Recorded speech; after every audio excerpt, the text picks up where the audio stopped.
I'd like to call the Bellingham City Council Committee of the Whole meeting to order. We have a number of items before us today. The first is a capital facilities discussion. Thank you, Mr. Mortimer. Eric Johnston with the Public Works Department, and we have a brief discussion this afternoon talking about capital facilities, and I want to kick this off first of all by the title of the presentation is being Planning, Prioritization, and Program. And as we talk about facilities, there's two definitions of facilities. First of all is the overall city facilities or capital facilities, which encompasses everything that the city does. So this would be all of the wastewater treatment plants, the roads, the parks, our city buildings, the police department, everything that the city has responsibility for. The second portion of that term is the term facility, which is the facilities department. And they are sometimes interchangeable, in today's conversation a little bit being interchangeable, but really bear in mind that there are two elements of capital facilities, one being the bigger picture, one being the smaller element of just facilities. So we chose the term planning, prioritization, and program in particular to draw the connection between how we plan for, how we prioritize, and how that results in the program of what we do with the facilities department. So within the facilities program or the facilities department, there are four major elements that we focus on. I'll take them in reverse order. First is the custodial. These are the folks who do an excellent job in keeping our facilities clean and usable. The repair and maintenance, again, our facilities folks who do a great job keeping things in service as they may be. The capital renewals, these would be the major projects that we end up doing, which bring facilities up into a current state of standard or to bring them in, to renew the life or to bring them back into service after many years. And then that top item, which is probably one of the more important, which is the capital planning and additions, which helps us as a whole makes decisions and informing decisions for our future activities. They're put in order because capital planning leads to renewals, which leads to repair and maintenance and custodial.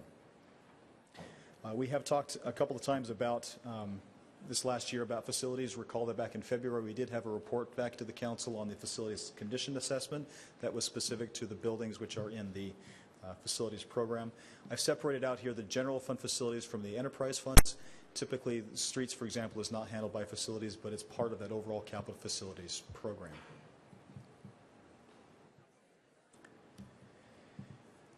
So we're not going to talk about custodial or repair and maintenance. We are going to talk today a little bit about the capital renewal program and the planning process. The purpose of the renewal program is to be proactive in dealing with problems before they happen. We want to fight fires before the fires start. And so the purpose of the renewal is to deal with things as they are getting old or reaching the end of their useful life, to put dollars aside to them, to preserve them in their condition, to be able to be useful for programming activities. The example of in your home might be at some point you need to replace the roof. After 10 years, you've got to replace the roof. If you don't, that leads to more problems and more failures. So the capital renewals in principle are done on a predictive basis. We know what needs to be done. We put dollars and resources towards those things that need to be done before they fail.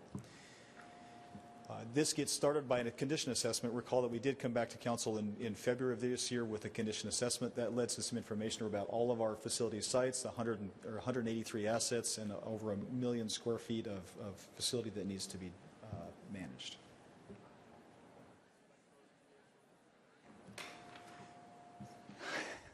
So, the result of that came out of there. The replacement value is over $184 million, and these are for the city's own buildings or facilities: City Hall, the police department, the fire stations, the library. Many of the parks facilities were included in that assessment. Out of that assessment came a pretty staggering number of more than $20 million in deferred maintenance. These are activities that should be done to keep things in service, but are really being deferred due to a lack of funding. What the assessment does is it gives us a tool to track these elements that need to be tracked and managed, and focuses our efforts towards those items which are needed to be done first. Following the Capital Facilities Task Force, which was a couple of years ago, that policy that's set by the council of fixing the things that we own first, this is the tool then that helps us decide which things need to be fixed first of all. So of all of the improvements that are, all of the facilities that are out there based on that council policy of fixed it first, we have a list of prioritized projects that need to be done over the next couple of years. Out of that list, it was fairly clear to us that between $4 and $6 million are needed on an annual basis to keep up with those capital renewals. And the target there is that we want to take our condition of our current facilities and drive them to a good condition. Currently, we're at an FCI, or a building condition index, or a facility condition index of 0.16. The industry benchmark, or a target of good rating of 0.05. That investment of $4 to $6 million per year would drive that number down from 0.16 down to 0.05. The source of funding for these types of activities typically comes from the real estate excise tax, the REIT funds, both the 1st and 2%, and the general fund. We do have access to a couple of outside sources. We'll talk about that in a minute, but those outside sources are few and far between for capital renewals. Typically, there's funds available for new improvements or additions, but renewals of existing facilities, it's limited to the city's general funds.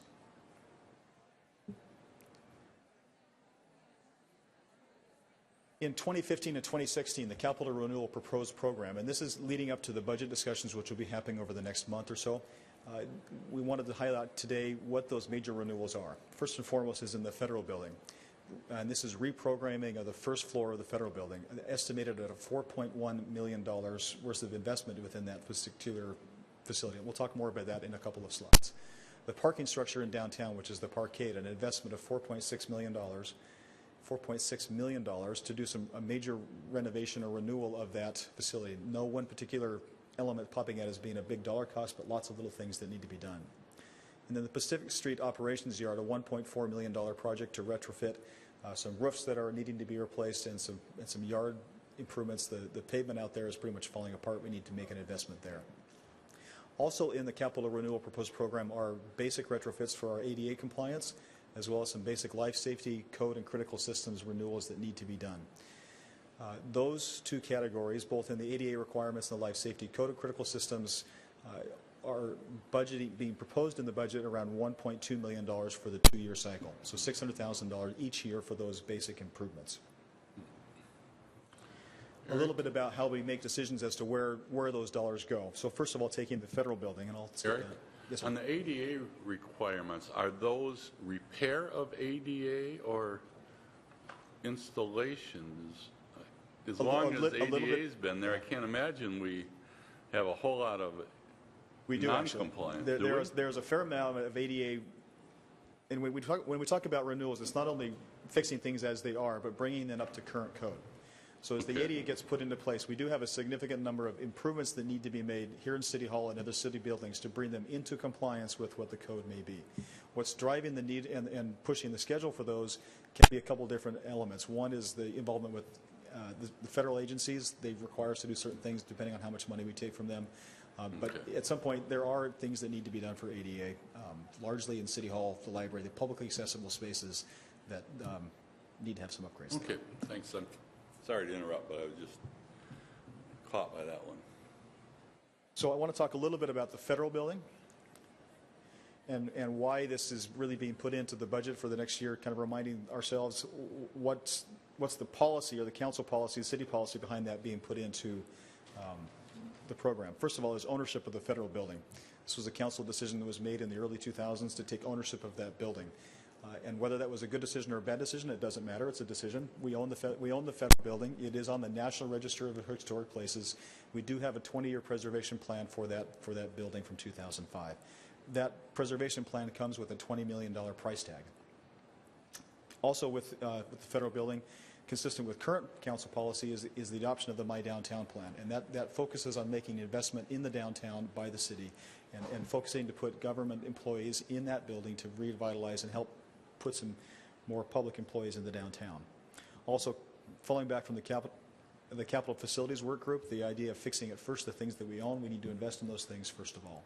So you see the city's investment of that on phase one, which was basic renovations. This is work that has already been completed using some monies that were given to the city when the city took ownership of that building, around a couple of $1 million of federal funding for that. That was invested in there, as well as the energy retrofits that were completed in 2012. This next step, which is phase two, is the first floor project, which will move the engineering department and the Public Works Administration from here in City Hall over to the federal building. That's a $3.2 million project, and basically gets folks into that building together with the infrastructure needed in that building to make that a habitable space. Phase three will be is coming as a historic preservation grant. We were successful in making the cut list through the state on a historic preservation grant for $990,000. Assuming the legislature approves that grant, that will come and be available in the spring or the summer of next year. That'll be phase 3, and phase 4, 5, and or 6 would be the continuation of the preservation plan at $15 million.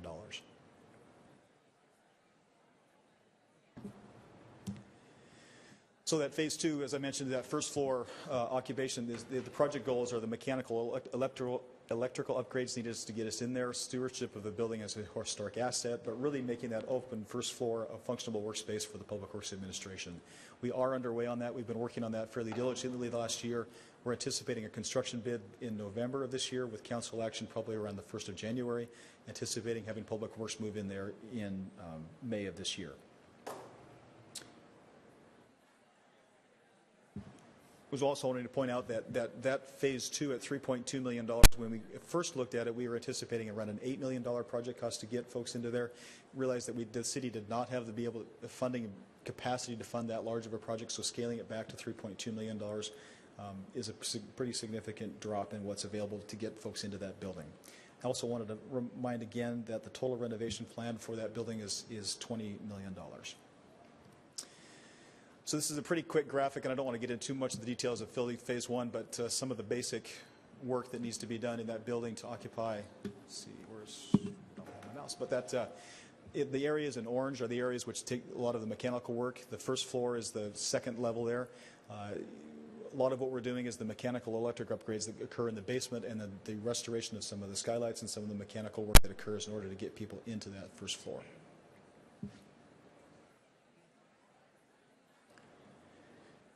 Moving now to the parkade structure, the goal of this project really is to deal with deferred maintenance. After many, many years of lots of deferred maintenance, there are lots and lots of little things that need to be repaired and upgraded to keep that facility in a usable, serviceable life, ranging from repairs of some concrete, repairs of some asphalt, repairs. There are some of the hanging panels on the outside of that building have exposed rebar that needs to be corrected. There's also a desire to do the implementations that came out of the Parkade PERCUP as part of the downtown plan. So certainly those will be incorporated into their elements of the bicycle master plan, which involve bicycle storage and potentially some addition of electrical vehicle charging stations would be added to that facility as well. But by and large, the vast majority of the total $4.6 million project cost is just dealing with the deferred maintenance over the last 20 years or so. The project will require financing. The parking fund is not able to finance this project in cash, so that will be part of the project discussion, the budget discussion over the next month or two. Policy basis for this really comes out of the two elements of the downtown plan and then the facilities task force, which said fix the things that we own first and invest in the downtown. Project timeline is on your screen there. That will probably come to construction summer of next year.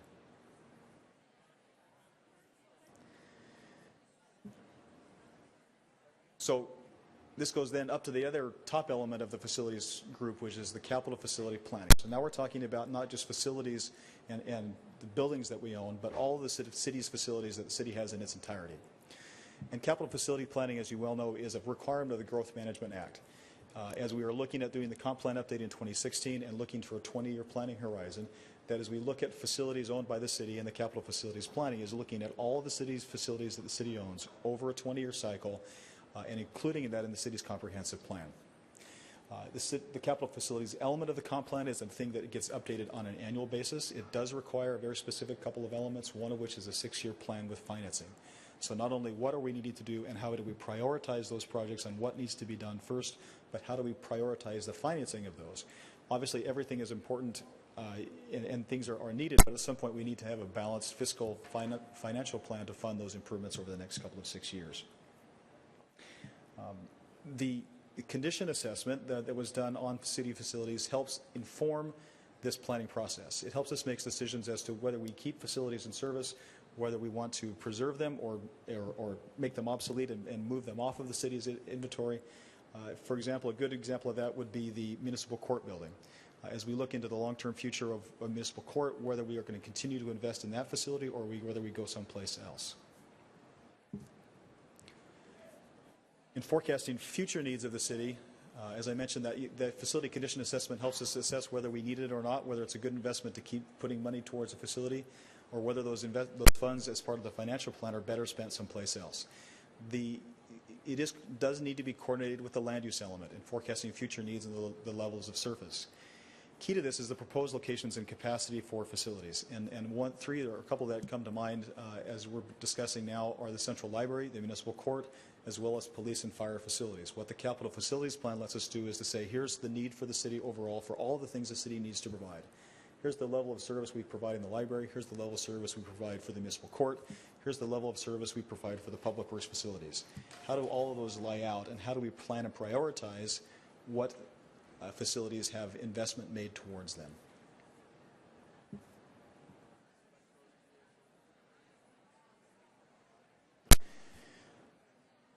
The key component of that plan, I believe, is the financial plan. Obviously, our funds are limited. We do not have much money to pay for everything that everyone wants to do at the same time. And yet, all of the important things that we need to do are important and equally, and in many minds, would be equally important. But clearly, we can't afford to pay for everything for everyone. The funding to fix our existing deficiencies does come from a couple of sources. One, through the shared funds through REIT and the general fund. The allocations are across all the funds, so each individual group pays towards facilities to pay for those repair and maintenance activities.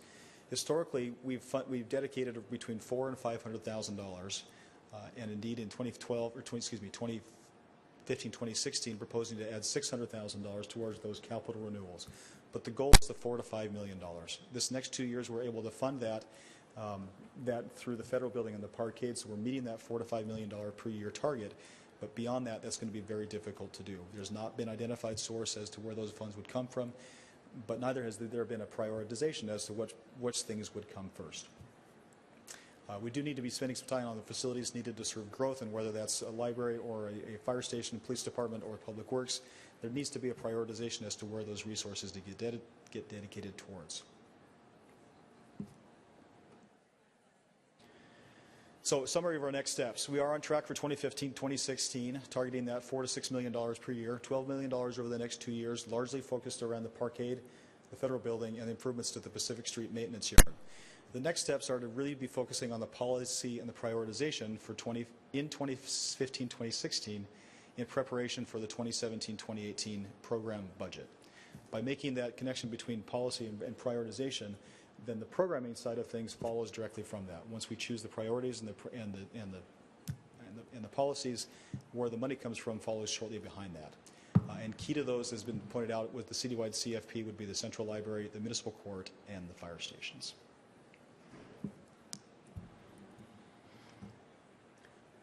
And that's where we are. Be happy to answer any questions, and I know the mayor and Brian would as well. So.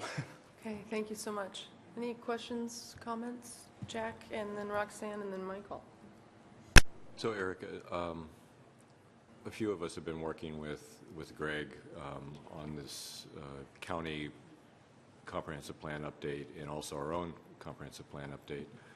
And I had a couple questions, I guess, associated with the work that you're doing versus the work that Greg is trying to work out with the county's requirement that we do capital facilities planning for any annexation areas.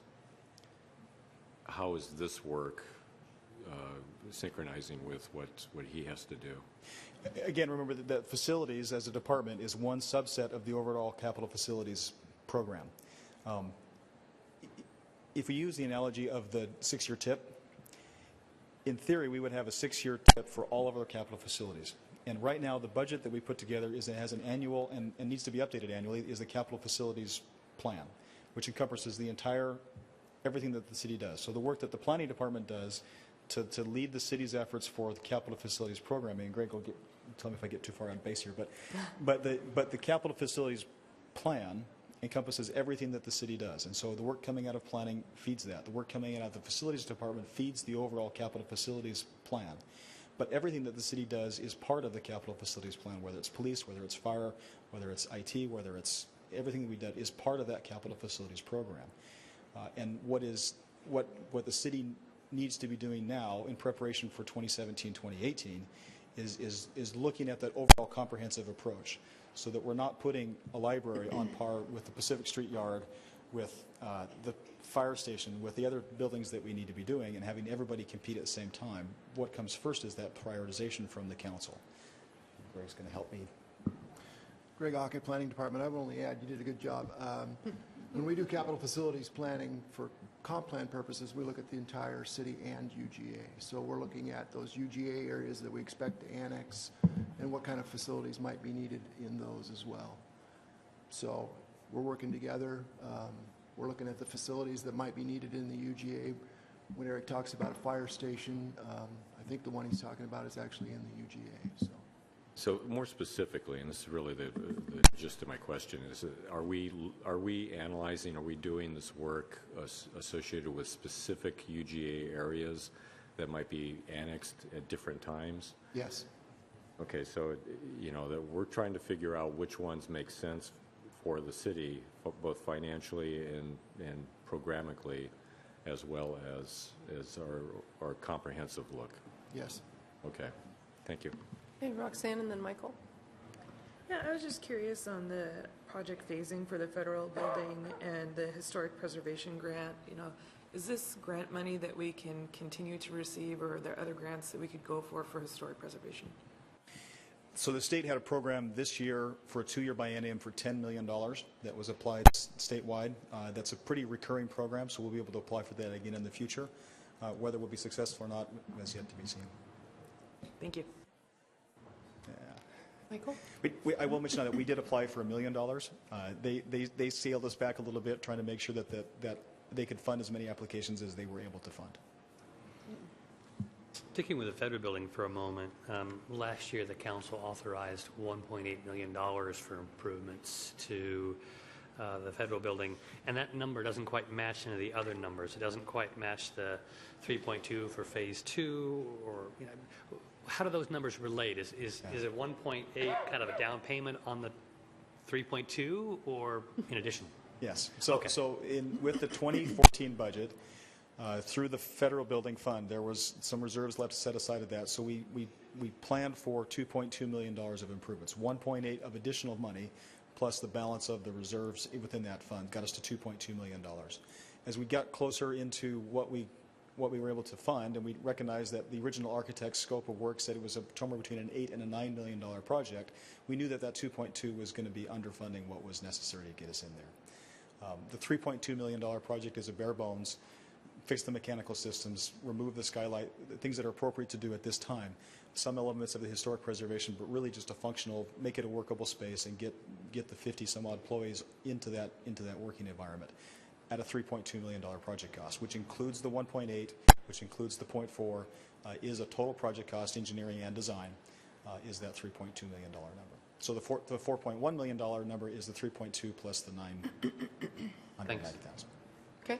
And then a separate thing on the, where was it?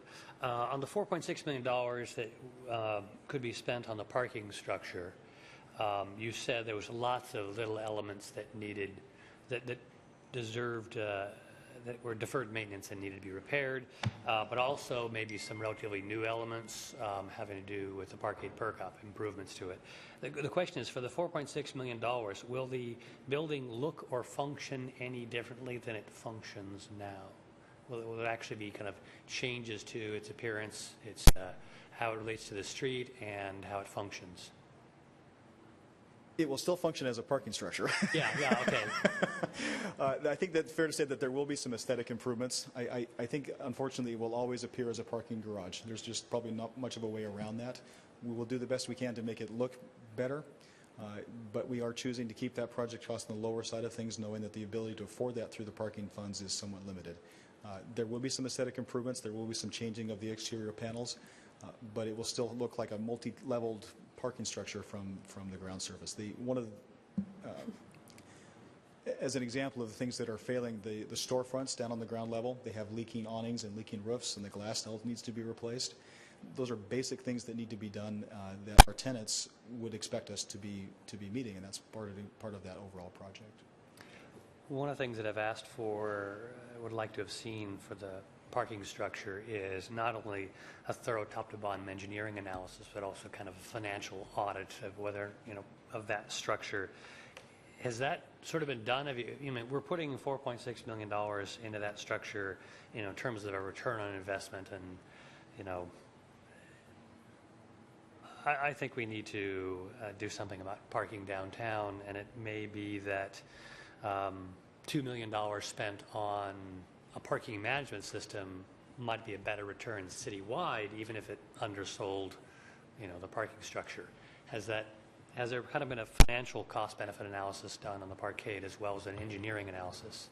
I think that's exactly the right question to be asking, because the answer to that is twofold. One, where does the policy come from to move this project forward? And the first policy is that the city's capital task force, which says fix the things that we have first. So if we own the building, it's to invest and preserve that building. The second policy is the My Downtown Plan, which specifically identified making those improvements to the parkade. Is the parking structure, is the parking system financially viable? That's probably a separate question from whether or not we invest in the parkade or not. Can we make some improvements to the parking system to make it more financially viable? Absolutely. We are planning on keeping about $1 million in the reserve funds after we finance this project. That might move us forward towards more of a technological solution in the downtown. But those are significant questions for us to ask and answer. But the policy basis here is not driven by a rigorous, do we get a return on the investment in the parkade? It's based on we fix the things that we have, we invest the things that we have now, and preserving those assets today. Okay. We do know that the existing structure does not pay for itself, that the cost to maintain structured parking, particularly in the parkade, is subsidized heavily by the on-street parking. One of the goals, of course, with the parking system would be to push people off the street and into the parking structure, as we talked about this morning with some enforcement activities and changes and potentially some more efficient enforcement, that hopefully will do that. If we can make it more attractive to park in the parkade than it would be to run the risk of getting a ticket, then that would be a successful outcome of some changes to the parking system.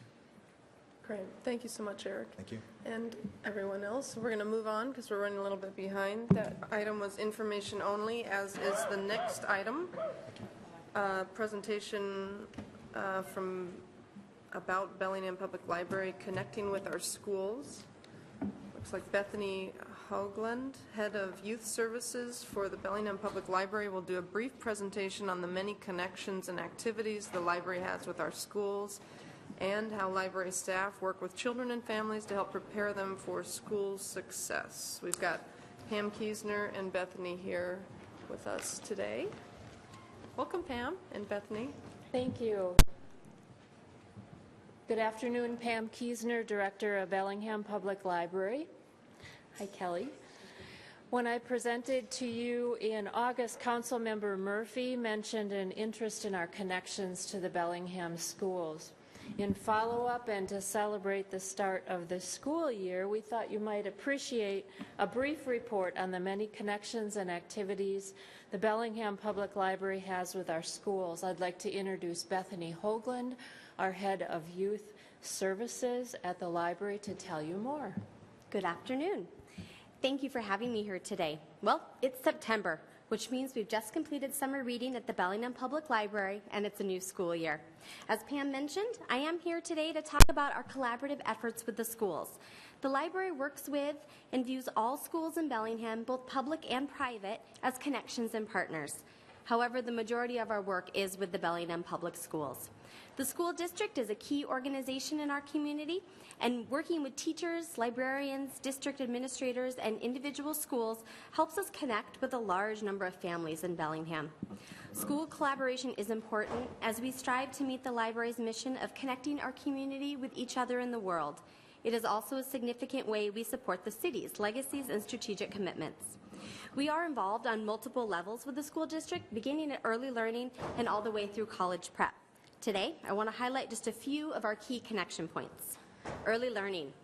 Early learning is a buzzword today, and early learning is often used interchangeably with early literacy. I want to clarify that neither mean teaching your 2-year-old how to read. Early learning is in fact everything that a child learns before they enter kindergarten, or from ages birth to 5 years, which is a crucial time for brain development. Early learning is building the foundations upon which a child will be able to learn to read and succeed when they enter school. The library offers 12 free early learning story times weekly that focus on talking, singing, reading, writing, and playing. We focus on creating positive social experiences and a love of books. We acknowledge that parents are a child's first and most important teacher. We have story times for children beginning at birth, and often these story times are a child's first educational experience in a social setting, much like a classroom. Academic success is important, and we work to align our early learning programming, especially our preschool story time, with school district classroom standards. One example of this is we do feature narrative storytelling. Staff let parents know that this is a unique style of telling and retelling stories, and it's something that their child will in fact experience in kindergarten. School librarians are key connections for us. Bellingham Public Schools values the importance of having librarians in their schools, and we applaud them for this. We work hard to create and maintain close relationships with our school librarians.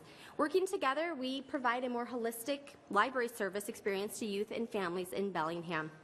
The librarians are key to our summer reading programs at both the children's services and teen levels. The elementary librarians promote our annual summer reading program and distribute reading logs to their students. Last June, nearly 5,000 were distributed. This collaboration gives all students the tools and knowledge needed to be successful summer readers and keep their brains active and engaged during the summer. This last summer, Children's Services had a record 1,781 summer reading finishers, which is a 6% increase over 2013. And you might be familiar with this sign.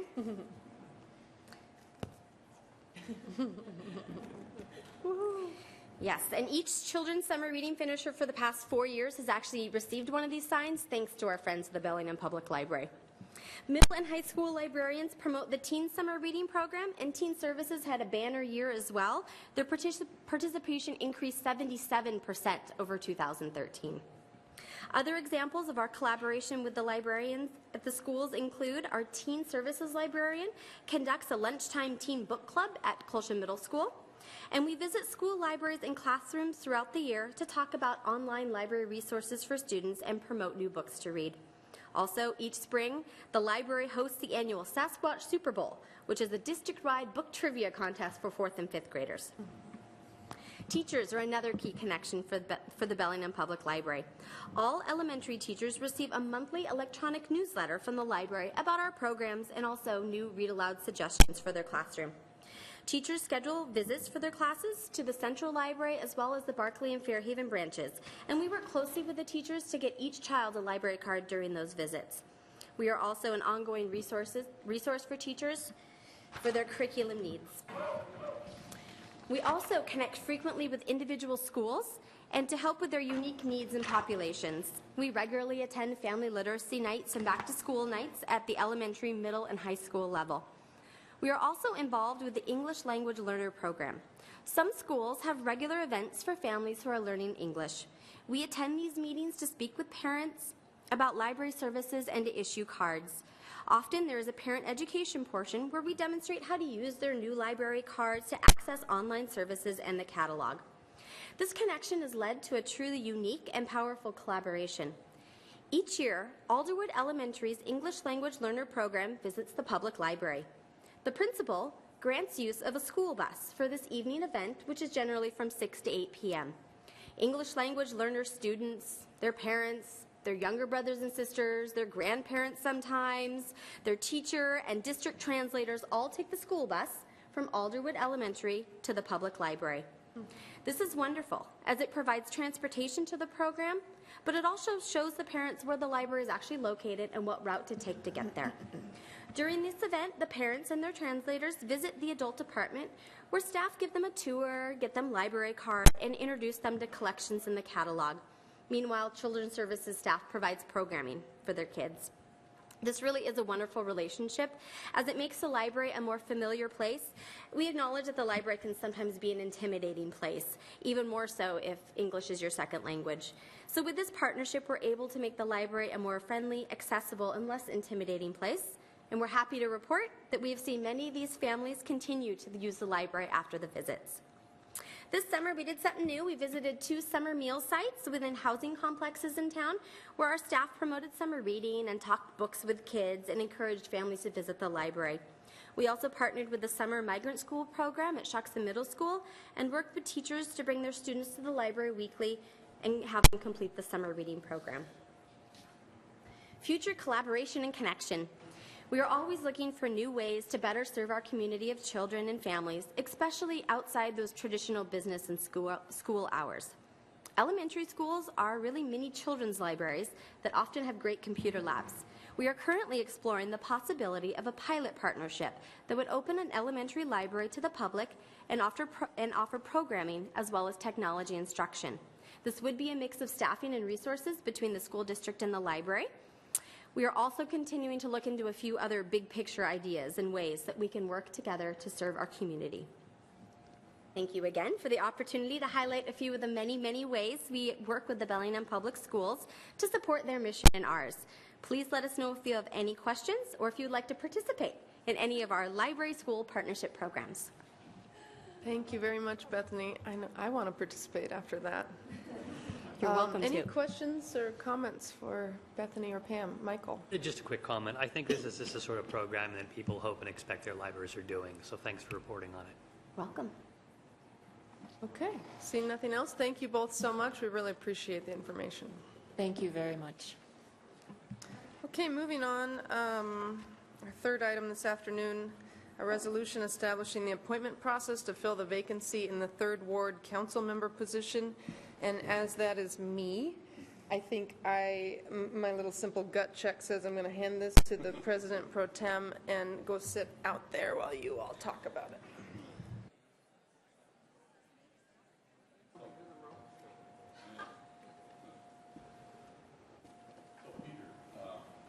Peter, do you want to go over the process that we've been discussing? Sure. Peter Rufato, Legal Department. So as directed by council at the last meeting, I worked with Terry and Marie to put together this draft resolution that you have in your packet, and it goes over the steps there's to be discussed and finalized.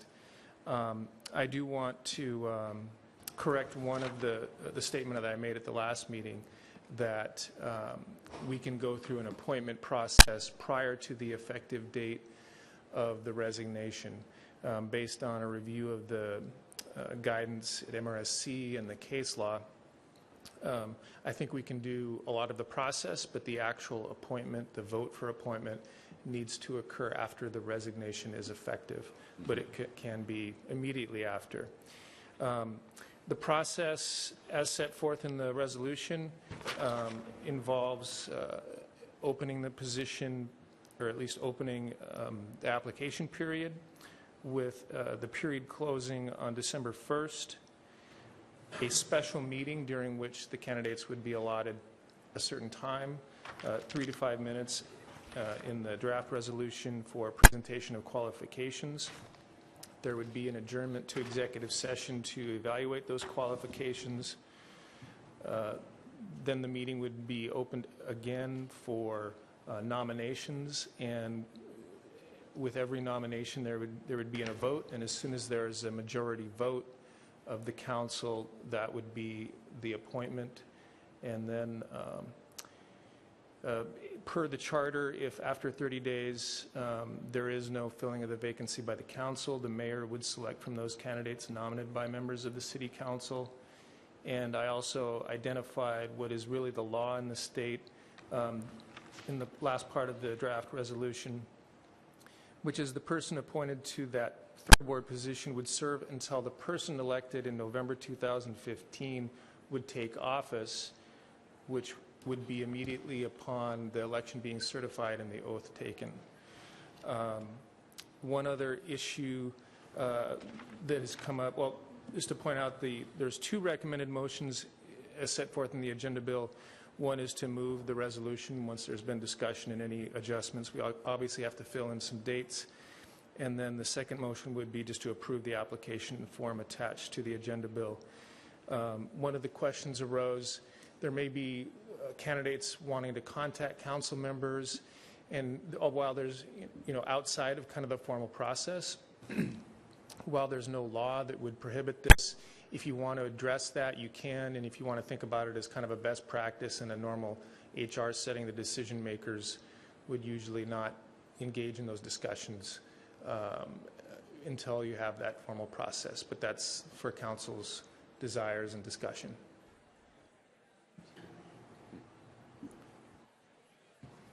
One of the other things I remember we discussed and we were looking at was exact qualifications needed for someone to apply, and I think part of that you had thought about that it might be required to be a registered voter.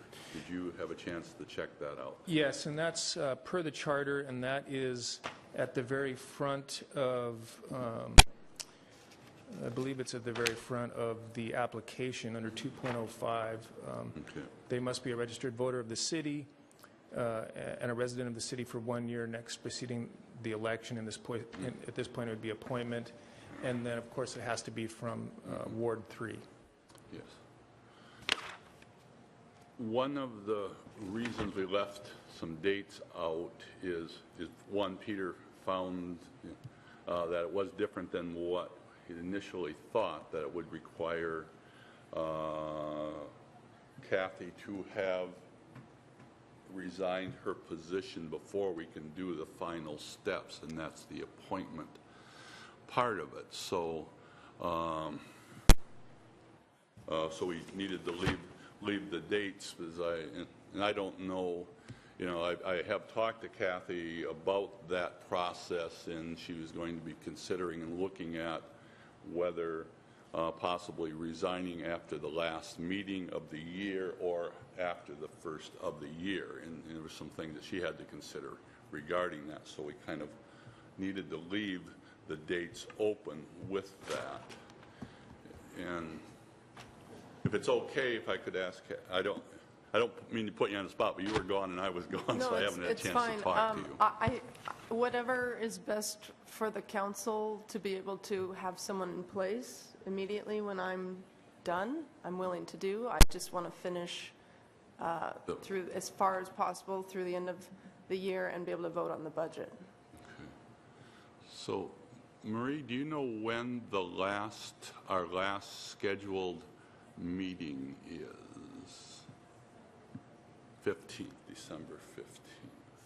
That's what I thought. I just wanted to double check on that. Because there is a possibility if the council's interested, and I know Kathy was thinking about that, is if we could possibly, with Kathy resigned her position following that meeting, which would be the final stuff on the budget and everything, we could possibly set a special meeting a few days later within that week to have a special meeting for candidates to present themselves and discuss their qualifications. And in the past, each of the meetings that I've been involved with, both as a presenter and as an applicant, as an applicant, and as setting up here, we have done that. Made our decision in the same meeting.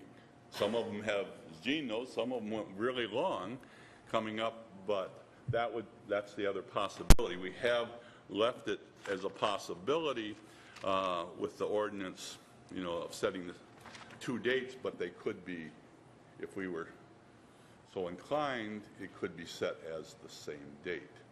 But so I wanted to throw this open to the council for discussion about the process and things. Gene? I think it's an excellent idea. That way it gives us time, if it is December 15th or December 16th or whatever date we pick, to do it and possibly get it done before the end of the year, so this person starts out fresh and we don't start out the year going through a 30-day process or a 20-day process, and as the year goes on, that person, whoever it may be, will have missed the first part of the year like we get the first part of the year. I think it's doable.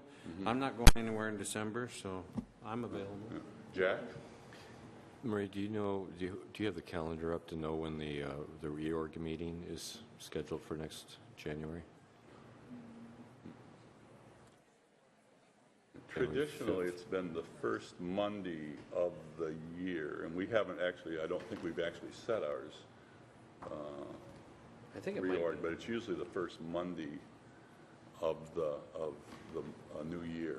We have that in our office. I'm just thinking whether or not, if if she wants to fulfill her term through the end of December, we had a meeting, a few days prior to the reorg meeting. I mean, it's not the greatest for for whoever gets chosen to only have just a few days, but at least it would have the, we would have the ability to have the person on board for the reorg meeting. Yeah. 5th of January? So if we ended up doing it like the Friday before the Monday meeting. Well, Yeah, that's kind of I know. Yeah. I mean, nothing's good. Yeah, I mean, it's- no, I know. late December is not good either. Right. And that's why we were kind of discussing these possibilities, because it does, But a lot of it at the end of depends the on year when Kathy wants to formally resign. What date?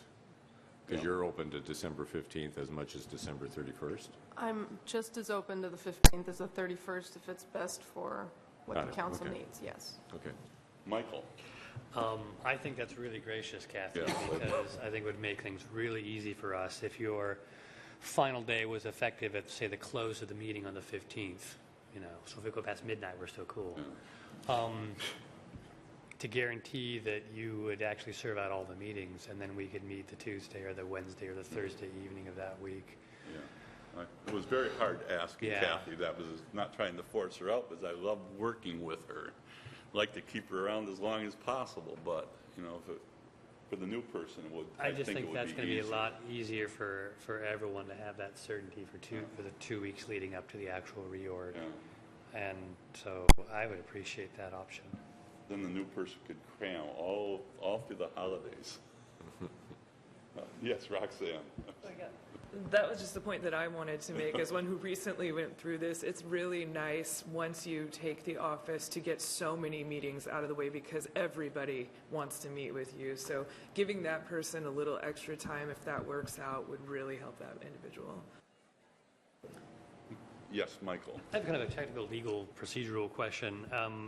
There's no reason in statute or law that the person who is nominated by a council member has to put in an application. In other words, we're free to nominate whomever. There's no limit on who we can nominate as long as they're an elector from that ward. Is that correct?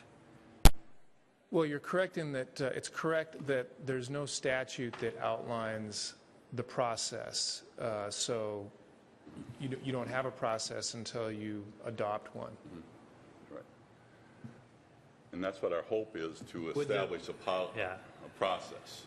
Open public process is good. I just, it feels funny to me, and I'm not so sure how I feel about it, creating a new restriction. If we adopt this resolution, are we creating a kind of an extra statutory restriction on ourselves that we will agree to only nominate people who have submitted a nomination, an application? It's essentially an expectation that you're setting for yourselves and the public is and that's what a resolution is. I'd be thinking of it in sort of hypothetically, if you went some other direction at that point, you wouldn't be violating any state law. Would you have any sort of defect in the process? Depends on how that played out. Well, if we passed this and then somebody nominated somebody who didn't apply, that wouldn't look a whole lot good. So, I mean, we're establishing it now. I don't know. Now's the time to figure it out. And see what you're saying, Michael, but if we look at it in terms of how elections work, we ask that a candidate apply to the auditor's office and register for elections and they have up to a certain date to do that. After that, yeah, you could, you can vote for someone, but the process is you vote for people that have registered as candidates and do that process. So it's not that much different setting up a process like this than it is for somebody running for election to begin with, so that people have a opportunity to look at their qualifications, how they, their paper qualifications, how they speak, rather than just saying, So, Michael? Yeah, when you outline it that way, that makes eminent sense. I do have what was my other question going to be? So I already have an appointment with someone who's interested in the position. I guess I should call them back and say, guess we can't really meet. But I assume we're going to be probably the recipients, the council or even individually, letters from maybe some of their supporters. How are we going to handle that kind of, the varieties of information that may be coming our way over the next few months? Michael, I think you jumped to conclusions because there is no restrictions on us meeting with prospective candidates if they call and ask us to meet to talk about and ask their question, unless we set those restrictions today. And I think Peter brought that up as a discussion point. If we felt that somehow having meetings with people who call and want to talk with us and ask questions about what's it really like, that's a good thing to know, but it's a whole lot different than sometimes what it looks like. And so we would need to set that up, that we won't do that or we will do it. There's nothing in the regs that says you can't do that. I know. It's always been that process. I know. I certainly talked to sitting council members when I was running. Right. And I got some of the straightest information. I remember sitting down with And you them. ran anyway, so that's your fault.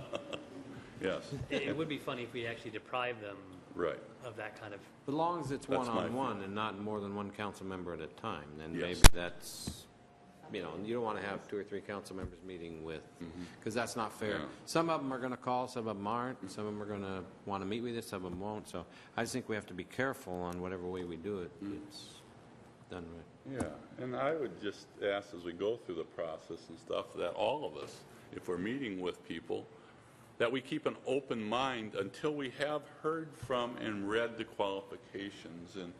And I think we all will, but it's just a reminder, and it's a reminder of myself to, oh boy, this person looks great right now. I'm all on board. Well, Look out. no, I need to hear from everyone to make a thorough examination. Yes, Roxanne. Yeah, I've definitely received quite a bit of requests to meet from people that are likely going to apply. I personally will not be meeting with anyone regarding that because I just have a simple message to everyone that is thinking about it. Please apply. Yeah. We support the applications. We need to see who's going to apply. So I just hope that people will. I think that's the fair thing to do. So just to clarify, just on that point, since you brought it up, Michael, how does the council feel okay if people want to meet with us for us to be able to talk with prospective candidates? I don't see think it's an individual opposition, choice. so Yes. I think then Yeah. that would be okay. I guess in terms of the application process itself, does everyone feel pretty comfortable of what we've outlined here?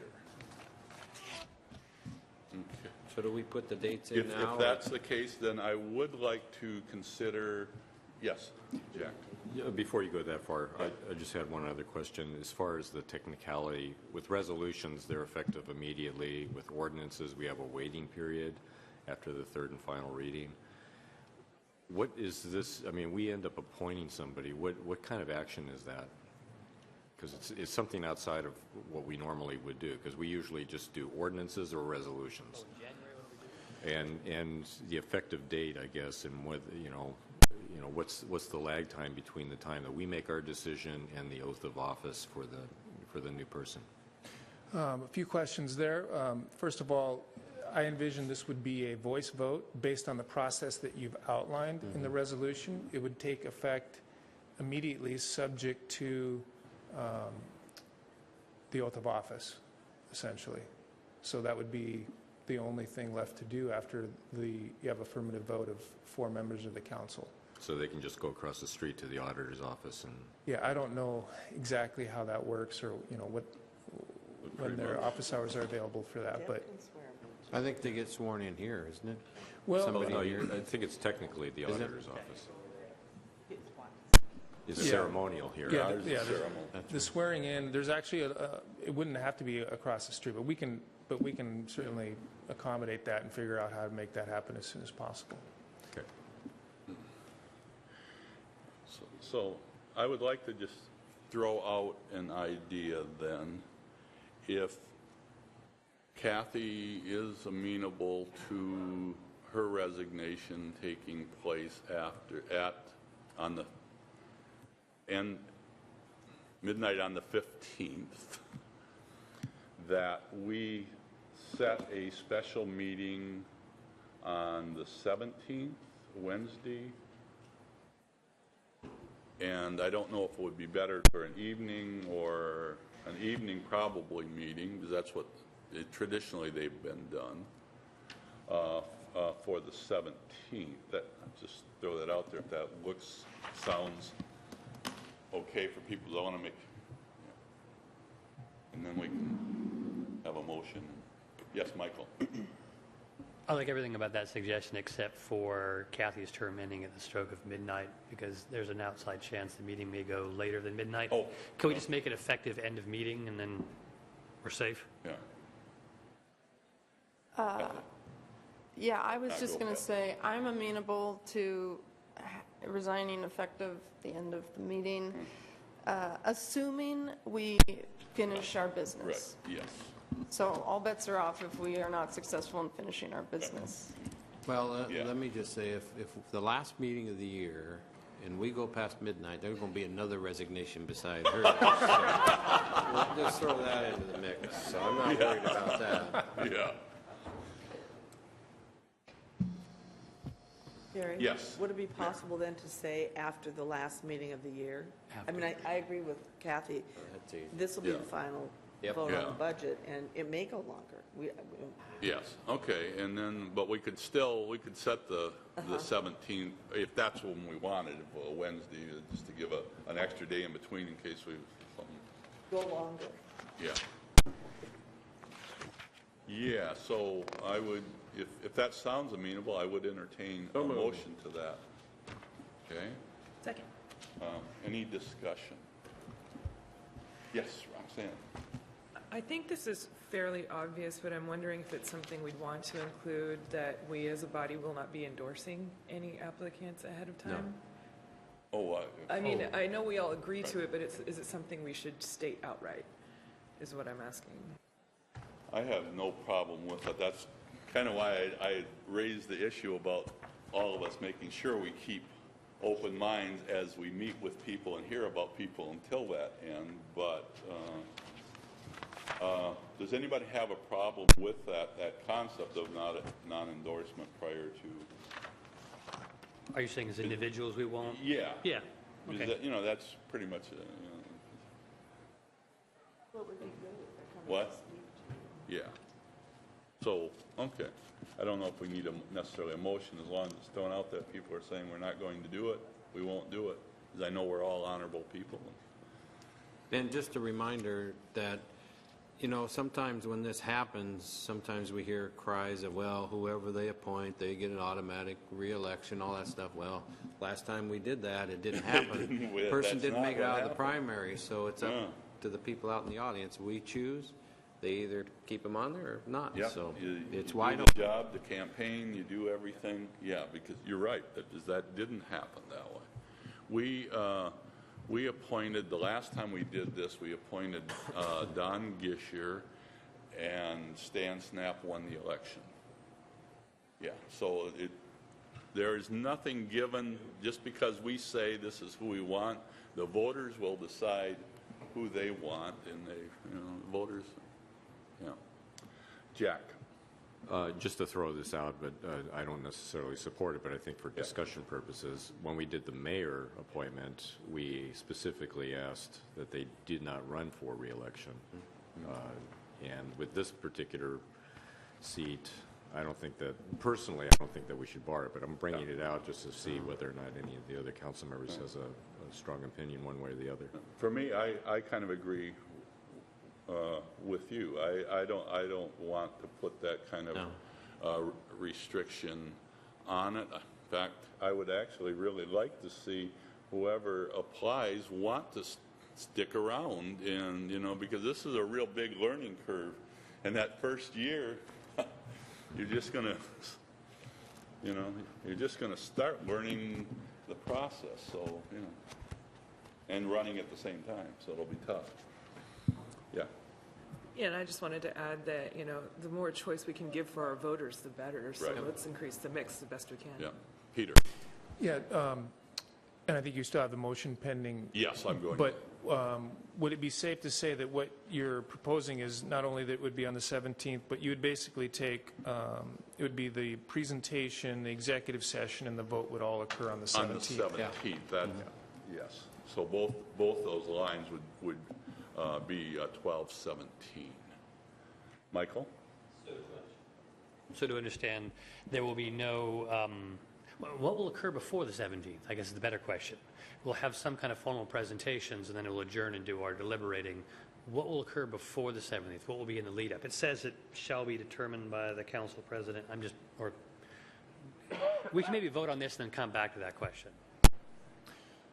We don't have anything articulated. I mean, the applications, it would be implied that the applications would all be provided to council members for review. That's the only thing I would, there may be other things that I'm not thinking of. I guess what I would do is I would ask some civic-minded group out in the public, like League of Women Voters or someone who puts on forums for regular candidates. It might be nice if someone, it wouldn't be us, I think it'd be inappropriate for us, created, or the candidates themselves create some forum to introduce themselves to the public. Usually, that's when we've done this in the past, the place has been pretty packed from the public, and the forum is the person presenting, because usually the forums are for the voters, and in this case, the voters are us. That's... Yeah, they get their crack at the this. The voters are us. We've went through this process a number of times now, and we've never did outside forums. No, the voters will get the final say no matter what we do. When it comes up for election time. Okay, anything else? Okay, we have a motion before us to adopt this resolution with setting dates for a special meeting on December 12th, 2014. 17th, sorry. Thank you. All those in favor of the motion, please answer aye. Aye. Opposed? Abstention? Motion passes 6-0. Unless you change your mind. We don't want you to go. 5-0. 5-0. I'm sorry, you're right. I can't. Math was never the strong suit. And I will turn the gavel back over to you. Okay, is that it on that item then? That's it. Okay, thank you very much. Moving on, 2 more items here this afternoon. We're a little behind, so let's get cracking. Presentation on the Community Health Improvement Plan. Representatives from the Community Health Improvement Plan, or the CHIP initiative, will present an overview of the most recent community health assessment and the CHIP efforts underway to improve community health countywide. And it says I've got Sue Sharp here to present, and it looks like we have a few other folks in the audience as well today. So welcome, Sue. Please, yes, whoever you'd like, come on up. Thank you so much.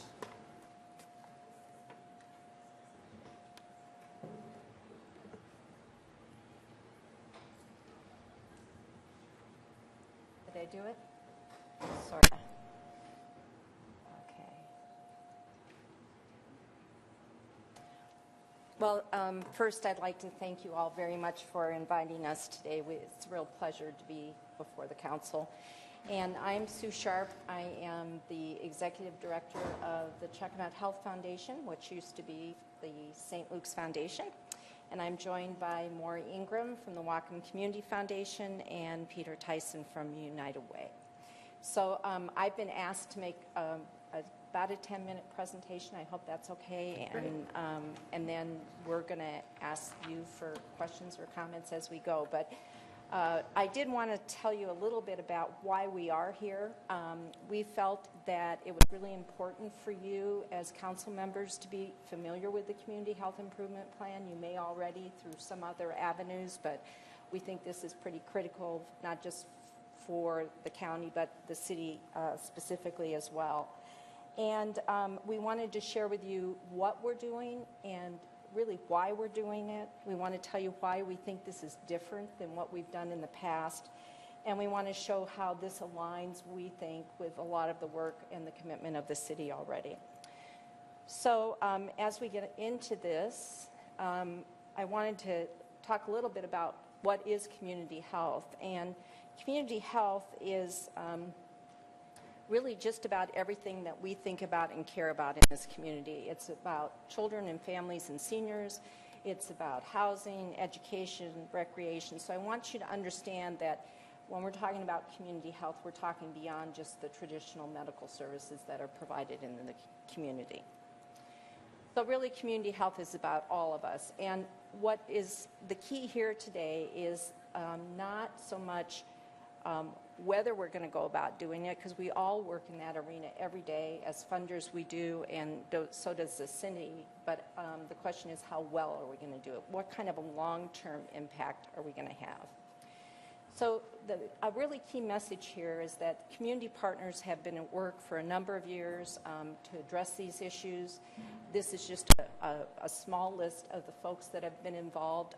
I want to point out that this was launched by the Whatcom County Health Department and Peace Health St. Joseph Medical Center a couple of years ago.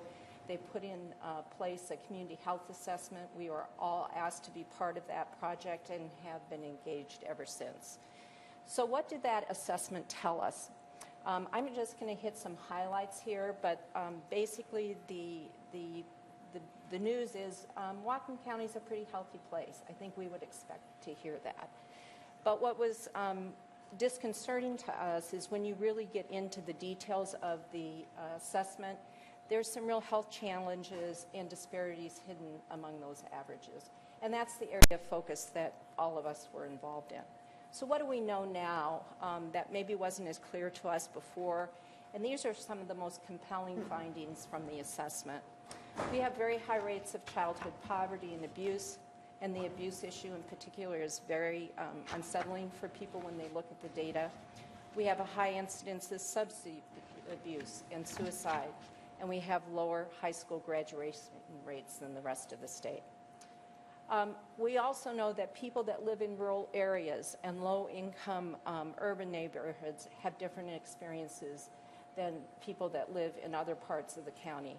And we spent a lot of time exploring what that meant. And this kind of feeds into the disparity issue as well. And finally, we know that in the health system, that we have a shortage of primary care capacity. We need to integrate behavioral health services. We know there's more effective ways to serve people with chronic illnesses, not only from a health perspective, but a cost perspective. And that we learned that many people, ethnic groups, do not really feel welcome in the health system that we have here today. So what we talked about is the fact that we really see this being about people, places, and systems. And our big picture thinking at this point is that we really see three major initiatives. One is enhancing child and family well-being, promoting healthy, active living, and access to care for vulnerable populations. So these three areas are the areas of collective agreement among all the partners, and this is kind of the framework you will see over and over again as we talk about the CHIP. So specifically within that framework, when we're talking about healthy children and youth and families, what kinds of things are we talking about? So these are the areas of emphasis that the group has really gelled around. We really see a need for strong, stable, and supported families from the beginning, and that children need to be ready for school, and we want our youth to graduate from high school.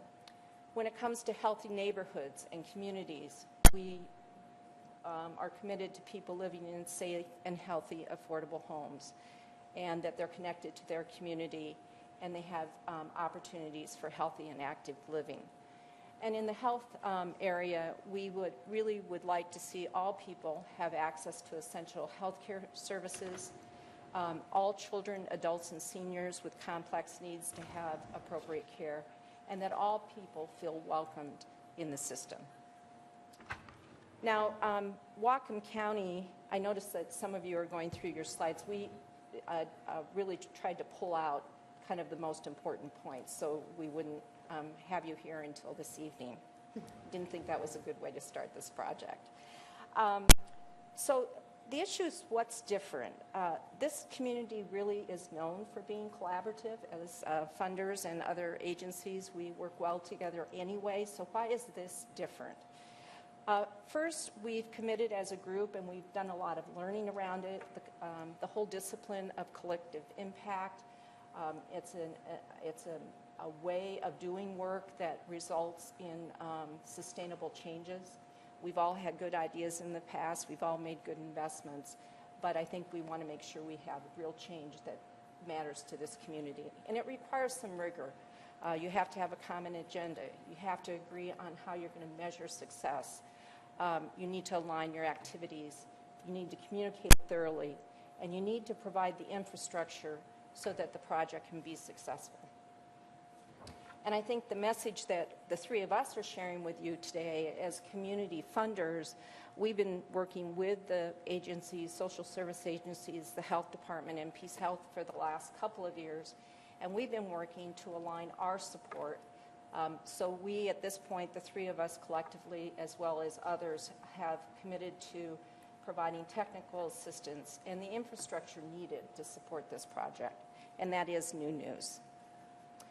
Specifically, I would say we have unprecedented resource alignment, and I want to point out that's in addition to the other grants that all three of our foundations provide in the community to many of the agencies that do this work. But in addition, we're talking about committing cash and in-kind resources to put in place this infrastructure.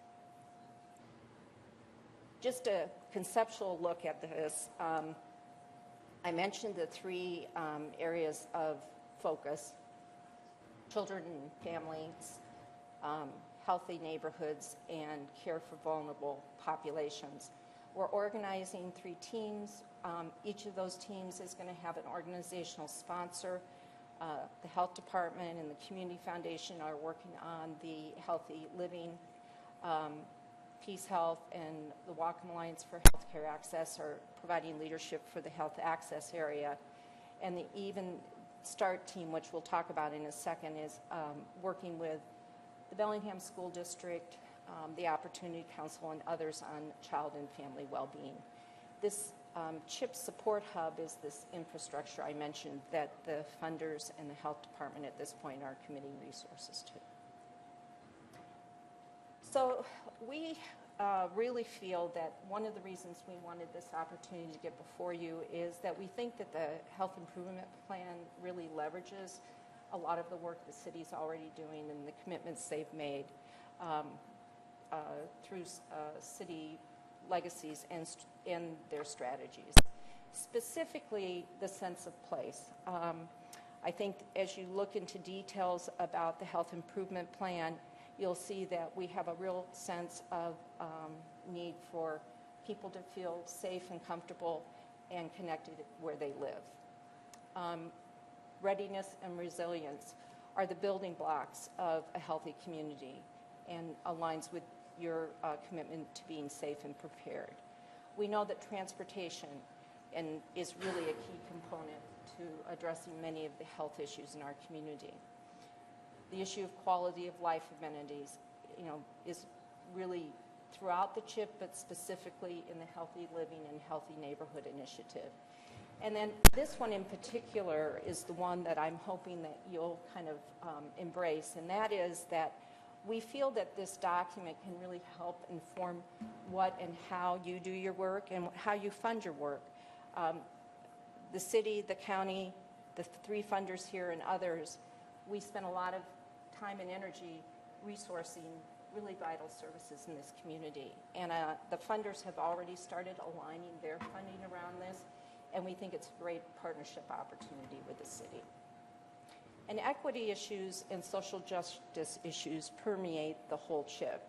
The issue of disparities is a really profound issue for us in our community, and ensuring that people have equal access to programs, services that they need is key. So the question is, what's next? We are in the process right now of putting in place the structure that you just saw. And then as a community, in addition to all that good work that we laid out and people are already working on, we've, as a team, really agreed that our first collective priority, the thing that we feel that the community can mobilize around, is a concept called Even Start, where every child in Whatcom County has an even start. It includes preschool, health services. It really goes across all of those 3 areas we talked about. And we have a lot of energy and enthusiasm around that possibility. So I just wanted to conclude by saying that we hope that you get a chance to really delve into the details of the documents. They're on the website for the Whatcom County Health Department, and really become familiar with the disparities that we're looking at, and the fact that you can join us in doing things differently than we've done in the past, and we really look forward to your continued support. The city is a vital partner, and we don't feel like we can move forward without your commitment. And so with that, I'd just like to ask Maury and Peter if you have additional comments. Yeah, thank you. And just as one of the partners in this project, I really want to echo one of the things that Sue said, is that we've, as an organization, the United Way has really taken this opportunity to rethink how we do business and make some real structural changes, including really creating a more open, flexible, and adaptive funding process that allows us to partner with different types of organizations than we've ever worked with in the past, including public schools and other types of entities. And we have the confidence to make those changes based upon the data that was generated through this community health improvement planning process, very solid data and compelling data, and also with the confidence that our other partners are making similar strategic changes in their organizations to create that alignment, and we think really positive and best use of limited resources in the community.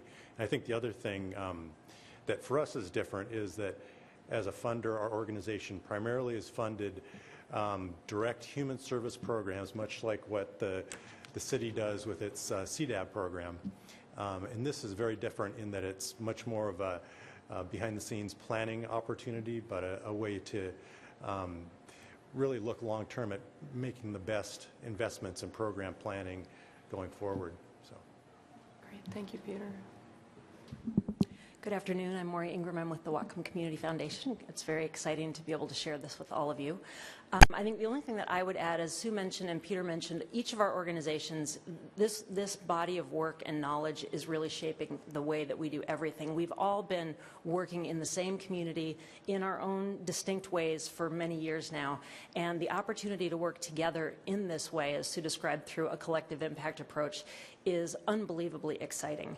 I think a couple things that I would highlight are, number one, Sue talked a little bit about the learning that we've been doing about collective impact. In addition to that, and in addition to the data that Peter referenced in the assessment, we're also learning more about how to actually impact these issues. So we know more about the community, we know more about how we can be more effective together, and we also know more from well beyond Whatcom County, as well as some of the amazing work that's already being done here, the specific approaches that we can support in different ways. And Sue mentioned the technical assistance component. I think that's a really important one. Sometimes we want to bring resources in from outside of the community to say, here's a different approach, let's look at this together.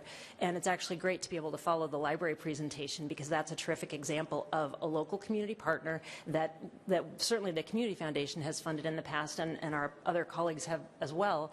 And yet we're also looking at them in a new way in thinking about how they can be a partner in this collective impact approach. What types of information? They interact with the community in very different ways than we do, sometimes in the library physically, sometimes through their website.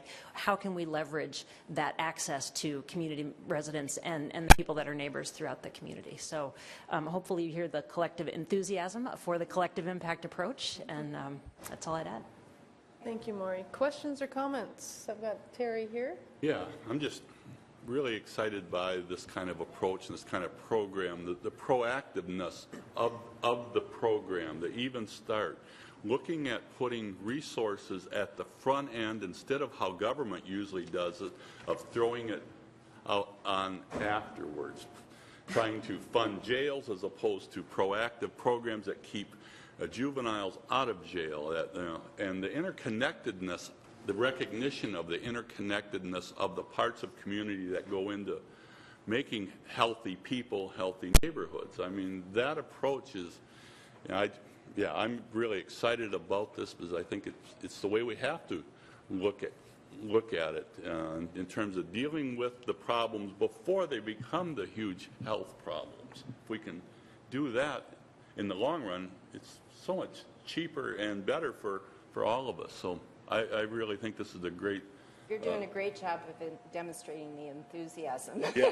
That's No, in our I'm group. really excited I think by that's this. what has gotten Yeah. everybody so excited. And I think the challenging issue is getting people to make the long-term commitment to make that happen. And I Right. think that's the corner we've turned here. I know it. It's to invest money beforehand when it's not mandatory. Yeah. Mayor, did you want to add something? Well, just, I invited them here today to make this presentation because I had the pleasure of sitting on the St. Luke's Foundation Board, which is now Chuckanet Health Association. Chuckanet Health? You can just say Chuckanet Health, Foundation. I knew it changed its name. So I was there in the very infant stages while this was being formed, and I've been pretty impressed over the last few years about what has actually come out of it. I attended the community meetings where they were gathering information. It was amazing how many people were interested in doing something a different way. And so I just thought we should be able to share in their successes so far and continue to be their partner into the future.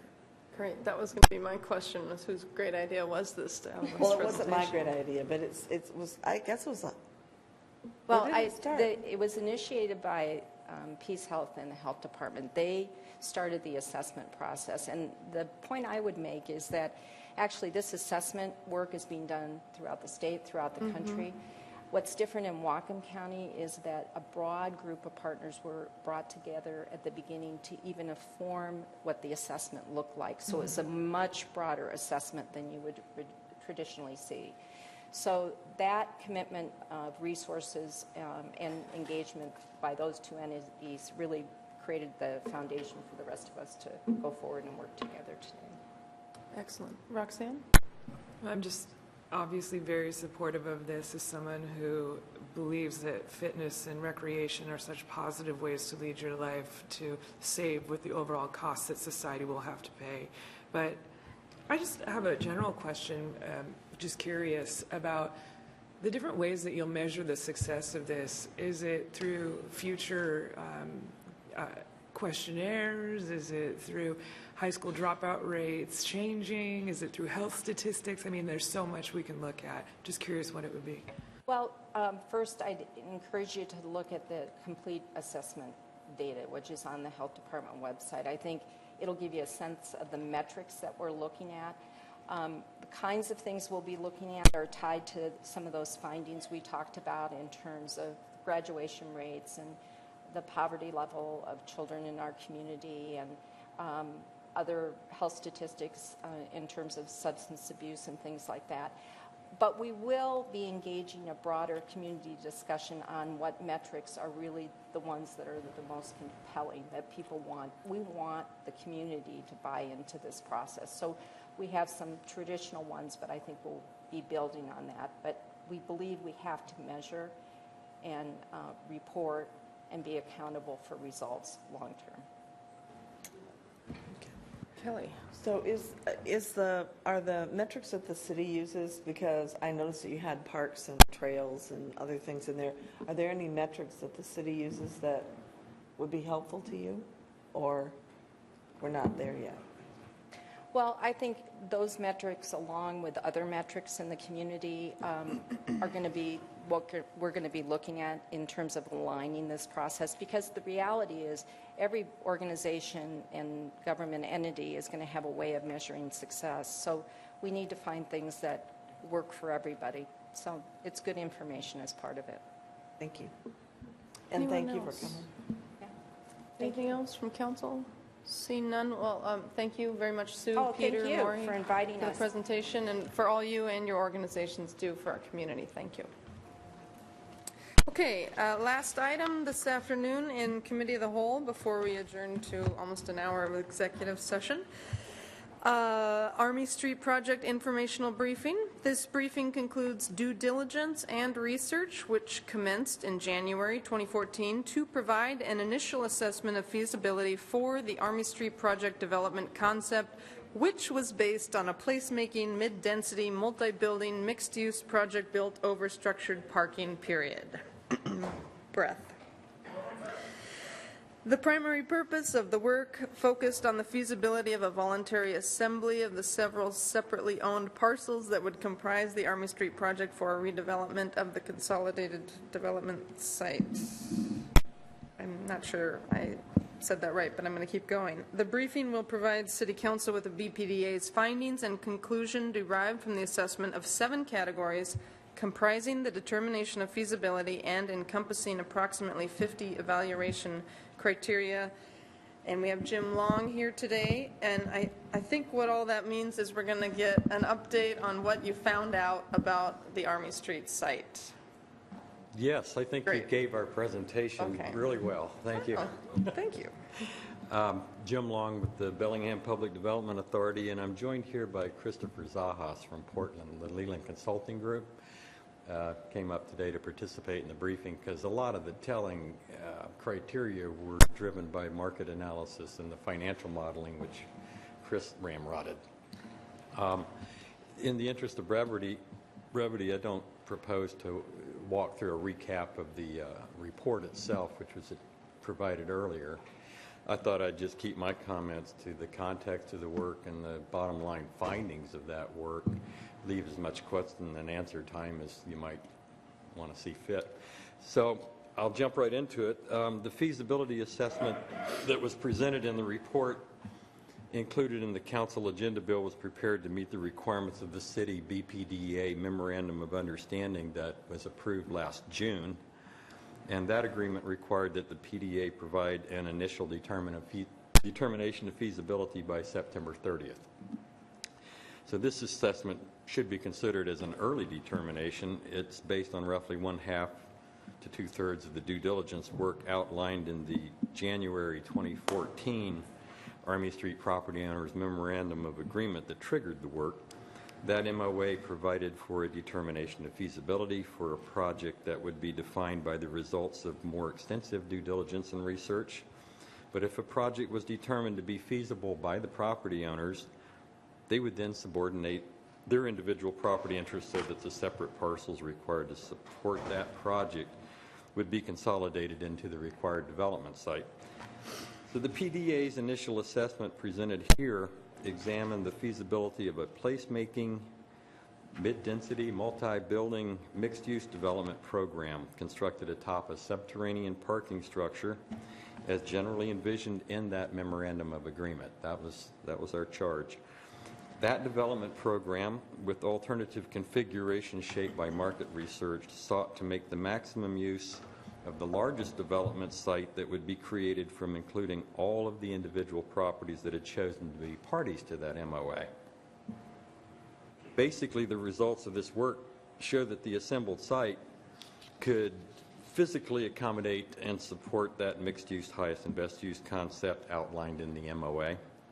However, project revenues under prevailing apartment and office rental rates and parking fees would not support the project's high development cost. This results in a financially infeasible project developed to the magnitude contemplated by the Memorandum of Agreement. The high development costs are largely driven by the cost of the understory multi-level parking structure. The building program analyzed with this assessment is deemed to be infeasible at least during the term that remained for that property owner's Memorandum of Agreement.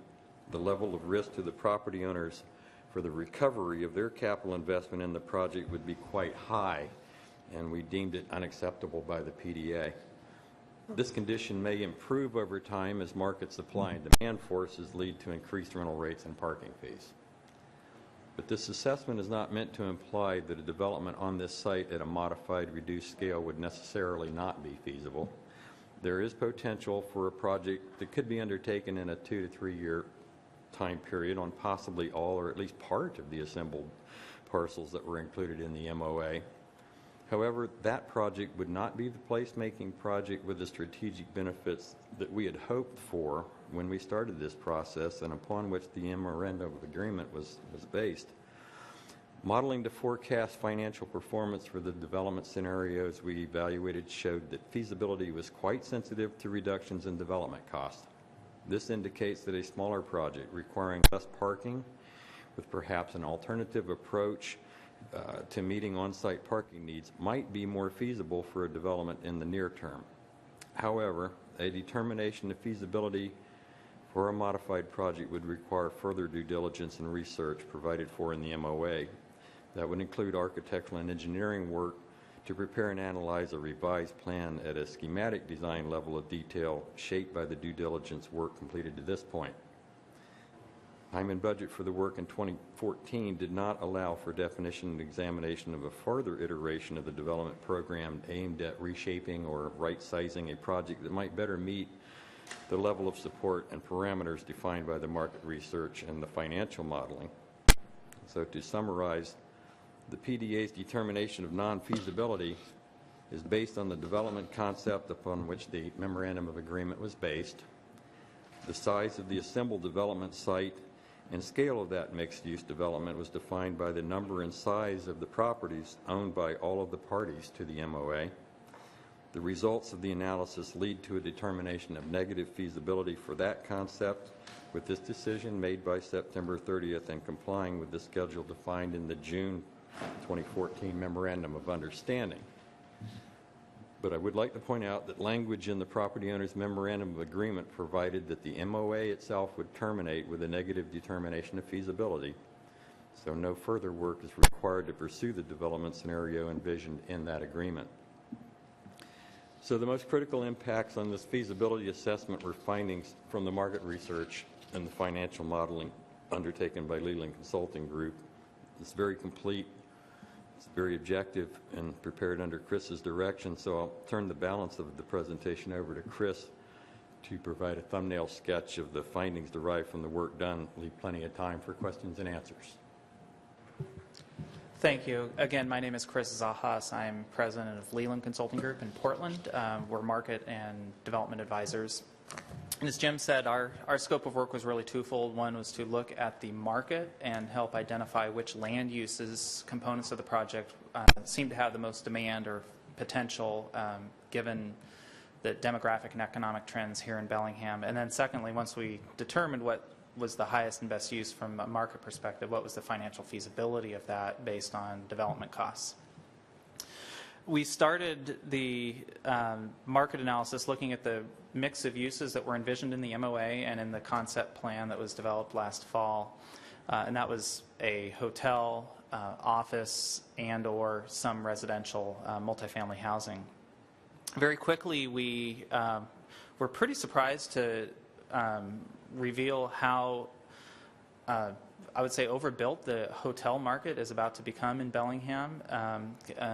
Our hotel analyst has never seen a community of this size pretty much double its inventory of 3-star plus hotel rooms in just about a 2-year span. And because of that, even though the downtown location would be unique in the marketplace, it really wouldn't have any competition downtown, there'd be an overall downward pressure on room rates that would really make a downtown hotel not possible, given that it would have higher construction costs because of the site configuration.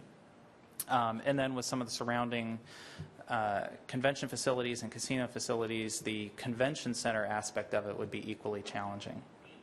So with the hotel ruled out, we looked very closely at the residential market and the office market. As you might imagine, the residential market, particularly for apartments, is pretty strong right now, as it is in most cities, due to demographics of the baby boomers and Gen Y, but also many years of not building multifamily housing and a lot of pent-up demand. And even with the rapid amount of development that Bellingham is seeing today, you're still below your 10-year average in development for multifamily housing. Office was a little bit more difficult to measure the potential market for. There is office growth in the market as your population grows and the economy improves. But downtown has actually lost employment over the past 10 years, including office employment, not just looking at the jobs that were lost at the GP site. And what we saw that dynamic being that a lot of the office users that in other communities might locate in what we call Class A, nice office buildings downtown, have instead located down in the Bellwether area or in Barclay Village, and that there is an opportunity perhaps to recapture some of that office market of employers who want to be close to the restaurants and the shops and the amenities of downtown. But what we found is there's really no, aside from the historic buildings, which fill a niche, there's no modern, what we call Class A office buildings to satisfy that demand. And if a coordinated marketing campaign were made where you could pre-lease a building before construction, identify a user, it's quite possible that you could achieve rents at the top of the market in this community. So from that market research, we developed two programs of uses, two mixes of uses that we then analyzed. One was more residentially focused to tap into the apartment boom, and it was a program that roughly was about 175 apartments with some ground floor retail, the lower level parking as Jim described, with a total value of roughly around $53 million. The second program that we tested was replaced one of the theoretical apartment buildings with an office building, a 6-story building, 5 stories of office over a ground floor, which had about 109,000 square feet of office and a value of about $58 million.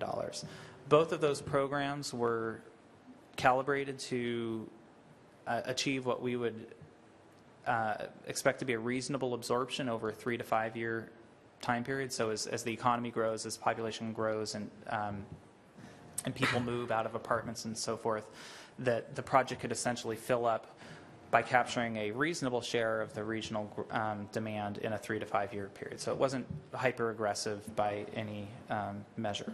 But one of the key things from a cost perspective is that we kept the scale down to the 5 and 6 story range, which kept it as a primarily wood frame construction techniques, which keeps the price within the realm of reason.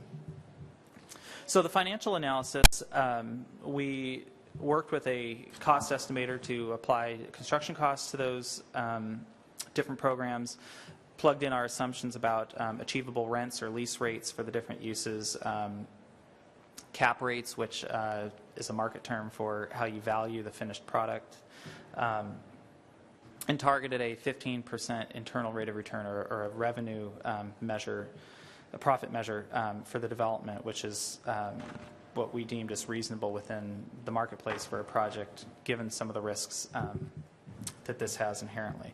And as Jim mentioned, the results of the analysis were negative, that both scenarios had pretty significant negative returns. The cash flow did not offset the costs. And the primary reasons, as Jim mentioned, were the high cost of the structured parking. Because of the configuration of the site, although the site is essentially a hole that's already excavated, it has a lot of characteristics where the parking would essentially cost as much as digging a fresh garage with all the shoring and engineering work that would be needed. And with our cost estimator estimating that the parking costs would be between $40,000 and $46,000 per stall, which is easily twice as much as what an above ground parking structure might cost on a flat site. Apartment rents and office rents would cover some of the above ground construction, but again, they're not high enough to offset the parking costs to serve it underneath. Both scenarios, because we are working with a smaller site than originally was included in the MOA, did not have any excess parking. So it was really only parking the uses above, and it wouldn't be serving as a public parking garage to be owned or operated by the city. So the bottom line was that those scenarios resulted in a subsidy requirement or a gap that would get the development to a feasible scenario between $19 and $25 million under the different scenarios. What we then did was we wanted to test the sensitivity, because we're working off of a lot of assumptions, because we did not have a fully engineered or architecturally designed project. We're making some assumptions. So we wanted to test how value engineering or reducing the construction costs might impact it, how reducing the amount of parking that would be required, making some assumptions that perhaps people utilize some of the existing city parking instead of parking underneath it, as well as increasing the efficiency of the buildings themselves, resulting in less unused or non-leasable space per floor, so it gets you more revenue per square foot of building. And by making some of those assumptions, we reduce the subsidy of the office scenario from $19 million down to $6 million. So it was still infeasible under any scenario, but it does show that that with some aggressive engineering and design and different parking assumptions, that's really where the feasibility took the hit, and potential changes could happen. We did not. I'll say the other thing is that we did not do a scenario where we tested what higher achievable rents might do to the feasibility, simply because we were already assuming top of market rents. It would be a brand new building. It should be able to achieve that, but we didn't want to be unrealistic and assume something higher. Over the next 5 to 7 years down the road, beyond the targeted goal of this project, as the economy improves, we would expect achievable rents to go higher, and our experience in similar projects is that if you increase the revenues, it has a very dramatic effect on feasibility. So, with time, it could become more feasible down the road. So with that, I'll conclude my comments, and I think Jim and I are both open to questions right now. Thank you. I'd like to add, just add to that it sounds really technical, but what we're really trying to solve for is the difference in value to the property owners to preserve the land assembly and avoid that front-end cost, because the assembly strategy was voluntary. The property owner would have an incentive to put their property in if they saw a big enough spread between what the property is worth to them to keep versus what the project might be able to support. And since that's driven by the feasibility of the project itself, you start with the feasibility of that project, work backwards to see, well, what land value for the assembled property could that project support compared to what the cost basis that you've got to recover is, including our investment. And that's where all these assumptions come into play. And bottom line, if you don't generate a very positive return, what you're saying is that the project won't carry the cost of the land. Okay. So if there are questions. Yeah, questions or comments from council members? Seeing none. Okay, Mr. Weiss? So I'm wanting to try and figure out or understand, with the Thornburg property not part of this picture, the percentage ownership of the city and the PDA has gone way up, right? And what's that new percentage approximately? It didn't change that much. There's always the big spread between the public interest and the private interest, with the public interest definitely being dominant. But where it ends up is approximately 75% interest in the consolidated parcel would be vested with the public side, and the other 25% would be among the consolidation of the private property owners. That's largely driven by the value of the land that we own and the cost that's been contributed to the project at this point to do this work, and the assumption of the cost that would be incurred to provide a credit or an allowance to the building owners to remove the buildings, clear it so that what we're dealing with is the vacant consolidated piece, and the cost to relocate these businesses. All of that goes heavily onto the public side because your capital interest in the project goes up. The property values for the rest of the properties and the vacant ones are really, really low, which is a plus. So it got a green arrow in our assessment because you really start off with a pretty low cost basis. The assembled property altogether ends up with about $3.4 million to recover, which is not too bad. Terry? Okay, so I'm sorry. Can I have a follow-up Sure. on that? Yeah. So I'm just, given the fact that we, the city and the PDA would own, or public interest would own maybe 75% of this project. And for instance, if we threw the $6 million at it that you're talking about, as an investment, what's in 5 years as an investment, what kind of rate of return would the city see on something like that, given the fact that we actually are owning the property versus some other projects that we do, which we're just simply subsidizing other developers? There'd be two parts to answer that question, and the first part would be the value of that percentage as a percentage of the developed project, if you will. We'd have 75% of the property value, which would be some percentage of the project value. So it'd be 75% of maybe 10%. So you'd have the direct revenues coming from the project accruing in proportion to that interest to the city side.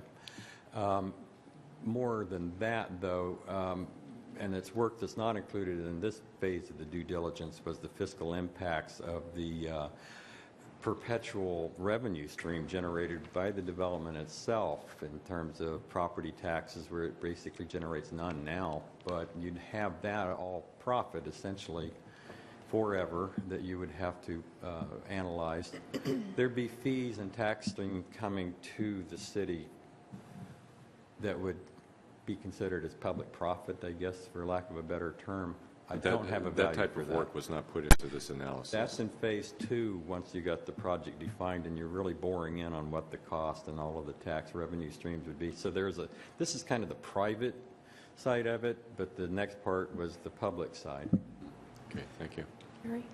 Yeah, I guess the biggest disappointment with the market study for me is the parking feasibility, because that, aside from being able to fill that gap with, with a real sustainable kind of project, what I'd always looked at was the additional parking. You'd mentioned that, downtown saw a loss of office space, to Barclay, to Bellwether and things, and has been attributed to the lack of parking that we've had. When others have looked at wanting to establish in the downtown, they haven't because of the lack of parking. And the hope had always been that by being able, if the market study showed the feasibility to be able to build the larger project and the added parking, we would see a whole lot of other gains spread out throughout the downtown, because then it would be more feasible for others to build and to move into the downtown. Without that, for me, that's, it's great to have the market study, because it's a great market study, even though it's disappointing results, because that's what my hopes had been pinned on. And ours too. Yeah, I know. And that was the setback when the hotel conference center concept was not timely. Now, at some point it will be, but that would have been the use where you have a daily rental, if you will, of your parking space that would allow us to get to that 800 space module that we were looking at. Without that, it changed the program. Yeah. Anything else? Michael?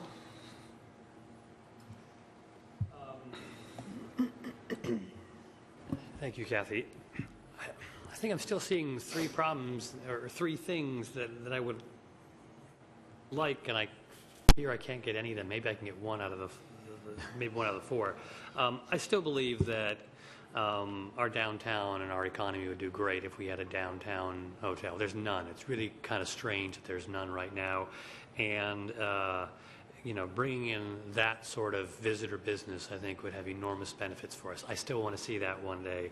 I understand that 2 years ago was different from today. I also know there's a growing demand demographically and locally for downtown living.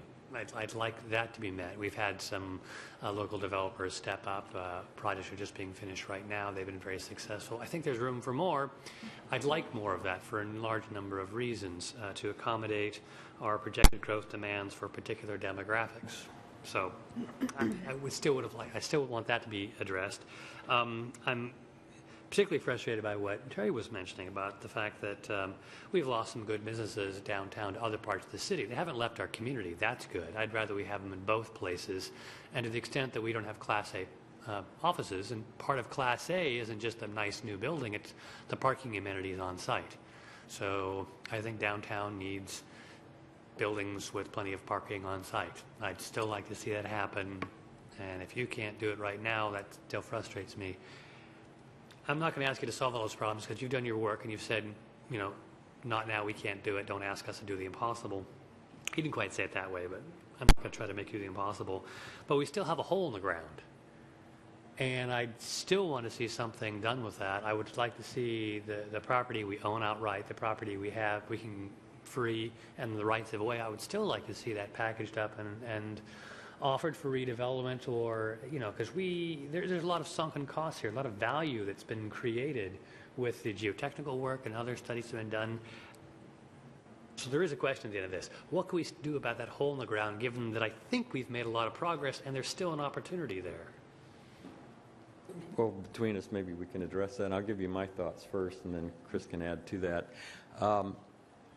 It's all about the timing, and the smaller the project and the less you rely on the parking structure, the more feasible it's going to be. We couldn't redesign the project with no time and the money to do it at this stage, but there's a significant chunk of that site that would be developable. I mean, if you can physically solve how you could park it getting off of Holly Street and down to a level below the building and try to minimize the amount of parking that you need, that portion of the project, I think, has near-term potential. That's the one where we're saying in a 2 to 3 year time frame. And remember, our evaluation criteria, our mission being to implement projects rather than to create plans. And this term of the MOA that had the property assembled held it together it's basically considered a 3-year option granted by the property owners to see what could be done. All that being said is that if a smaller project was undertaken on a smaller site within that block, there's still going to be benefits that spawn to the property owners that wouldn't be included in that. Because if that project's successful, it's going to lay the path out to be emulated by the other property owners. It will add potential value and feasibility to the properties right around us.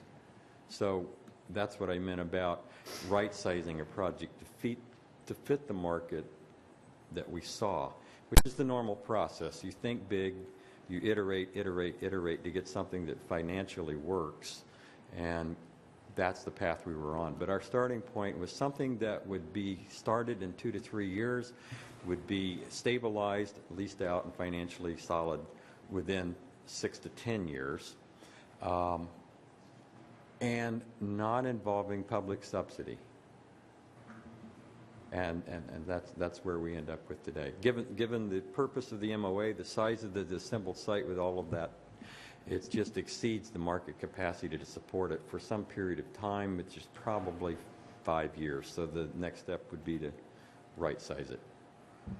Yeah, and I agree. This is one of those cases where making the project bigger doesn't necessarily make it more feasible. It hurts it. With that said, I think the one aspect where making the project bigger would make more sense is there are some property holdouts that were not part of the MOA, and if you were able to include those in the project, that's one way where you could really get to some of the efficiencies in the parking structure and in the building structures that we weren't able to do under the constraints of the parcels that we had to work with here. So that's one potential way where you could work. But it's going to be the maturation of the market, letting the market build itself up, let downtown parking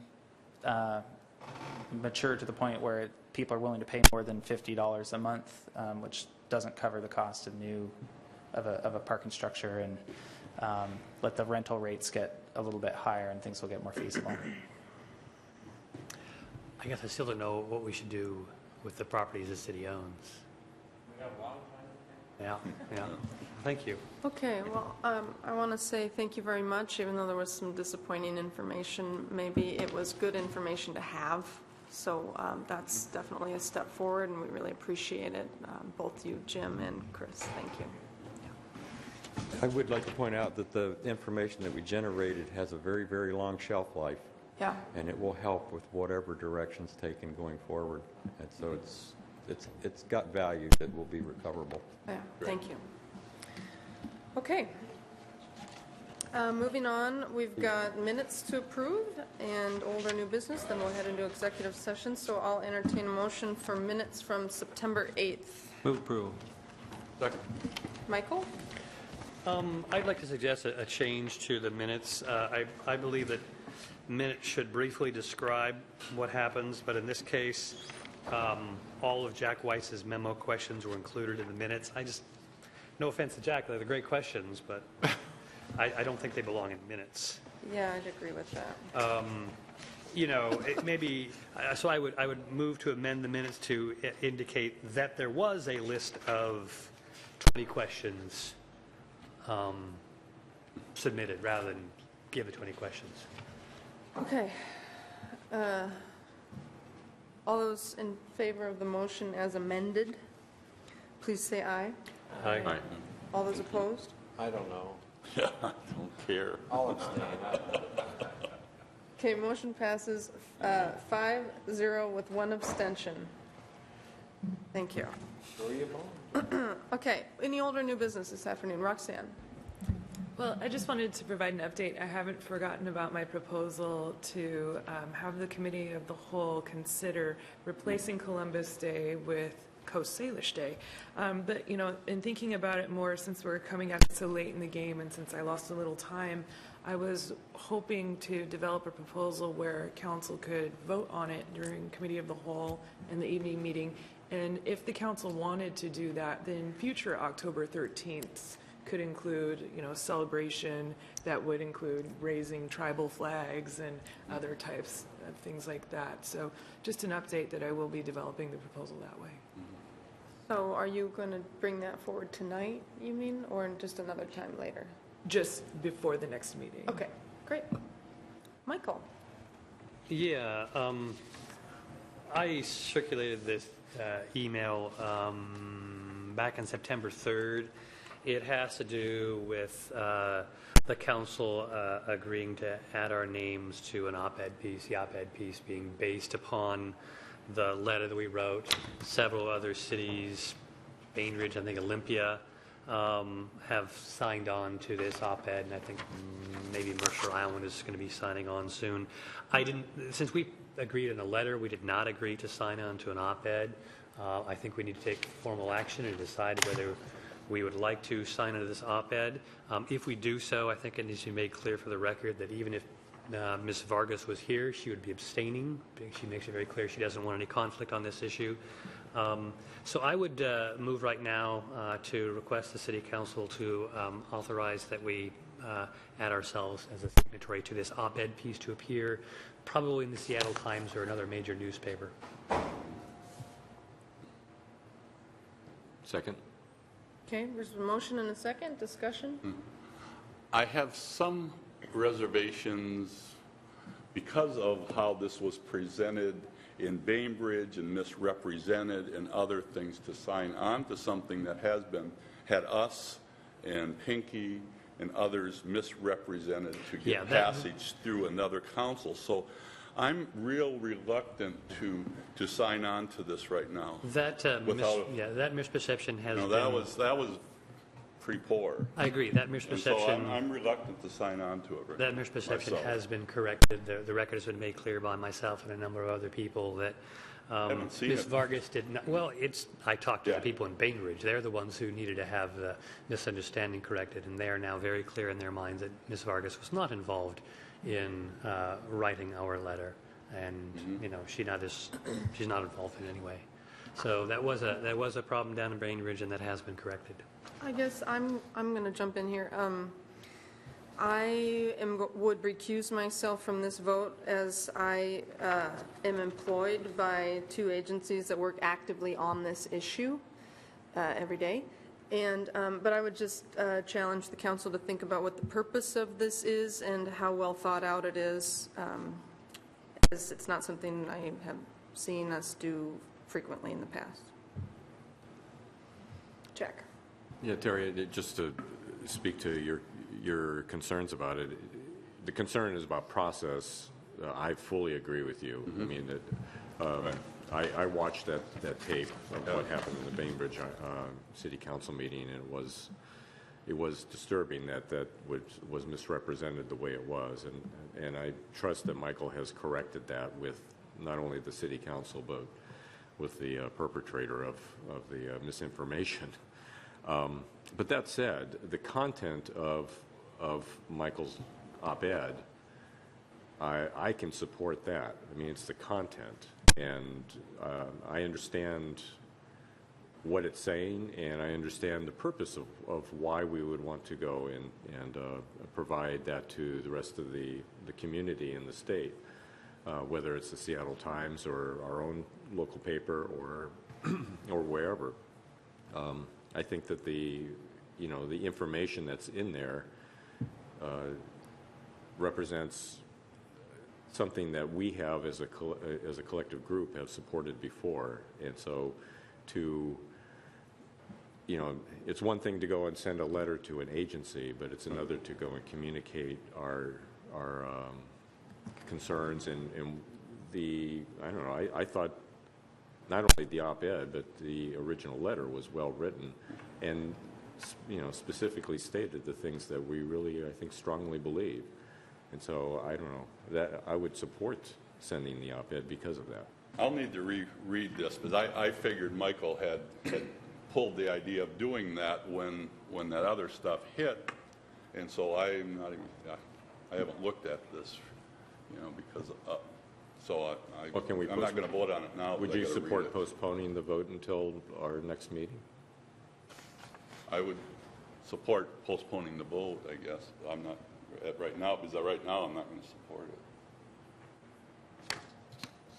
I'll Michael? move that we postpone it to the next meeting. Second. Give everybody a chance to read it. Okay, we have a superseding motion and second. Michael? I just want to comment that is one of the reasons why this didn't come forward earlier, Terry, is because I wanted to make sure that confusion was taken care of. Through, and I just assumed that you pulled it because of... I wanted to fix that problem first. Okay, so we have a motion to postpone and a second. Any further discussion? All those in favor, please say aye. Aye. All those opposed? Motion passes 5-0 with 1 abstention, myself and Vargas absent. Any other old or new business? Terry? Yeah, I just want to mention I was at the EMS Oversight Board last week, and there was and I bring it up because it was a really good tie-in with the presentation today about CHIP from Ella Moore, the Deputy Director of WAHA, about their intensive. She was asked by the county exec to come and present to the EMS board about the intensive case management program that they're developing, and to ask the EMS board possibly for some help with funding with it. Initially, he thought this was the place to do it, but then we had a 3-3 vote, and the county exec voted against it. But it's a really good presentation, and it's one that I would like to ask at some point in the near future to have them come and present to the council. And it relates to the idea of health care, where 5% of the population uses 50% of the health care in the community. And by working with intensive case management people, looking at trying to assign case management people to some of the biggest providers or users of health care, of how that takes down the need and the cost. And it also overlays with the same group that we're looking at are the groups that we get all the police calls, biggest percentage of police calls from the downtown and from other areas, and EMS calls and other things. So I would like to ask Ella to, at some point, to come and address us, as well as the fire chief, at some point to do an update about the EMS programs. I think he presented some really interesting statistics that he was at that. So I just wanted to bring it up to the council and mention it. It's like head nods. Sounds like a good idea. Yeah. Jack? So I wanted to bring up our budget process for this fall. In talking with the mayor last week, it sounds like a lot of dates have been already established, but we haven't really received any sort of official notification about in filling out our calendar so that we can put that down. This is very timely, Look as at that. Brian has told me when I asked him as well. Right. Brian, would you like to speak? Brett Heinrich, Mayor's Office. We were actually going to bring this up in the interest of time and allowing you to get to executive session. We thought we would bring this forward this evening so we can discuss it now, certainly. Do it tonight. This is a draft. We're happy to bring it back. Yeah, let's do it tonight. Okay, we'll do it tonight. You're certainly welcome to keep that copy. Great. We'll work right off. We'll do that. Thank you, Brian. Okay. Anything else right now before we head into executive session? Seeing none, okay, I'm going to adjourn this meeting and convene us to executive session. It is closed to the public. I'll report in the regular meeting. There are 5 items. Number 1, potential property acquisition. Number 2, litigation, Newland versus Rick Susi et al. Number 3, litigation, Ferlin et al. Versus Chuckanut Community Forest Park District, Whatcom County, Stephen Oliver, and the City of Bellingham. Number 4, litigation, Fred Meyer Stores, Inc. appeal of the MDNS and consolidated permit issued for the Costco project. And we have removed number 5 from the packet and added the following as number 5, potential property acquisition, potential litigation. Executive session is expected to last approximately 50 minutes, and it's 3:50 now, so or 3:40 now, so I will be back here by 4:30 to reconvene and adjourn. President Lehman? Yes, So Peter?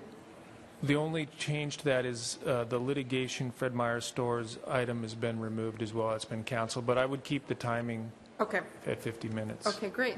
Thank you very much. Okay.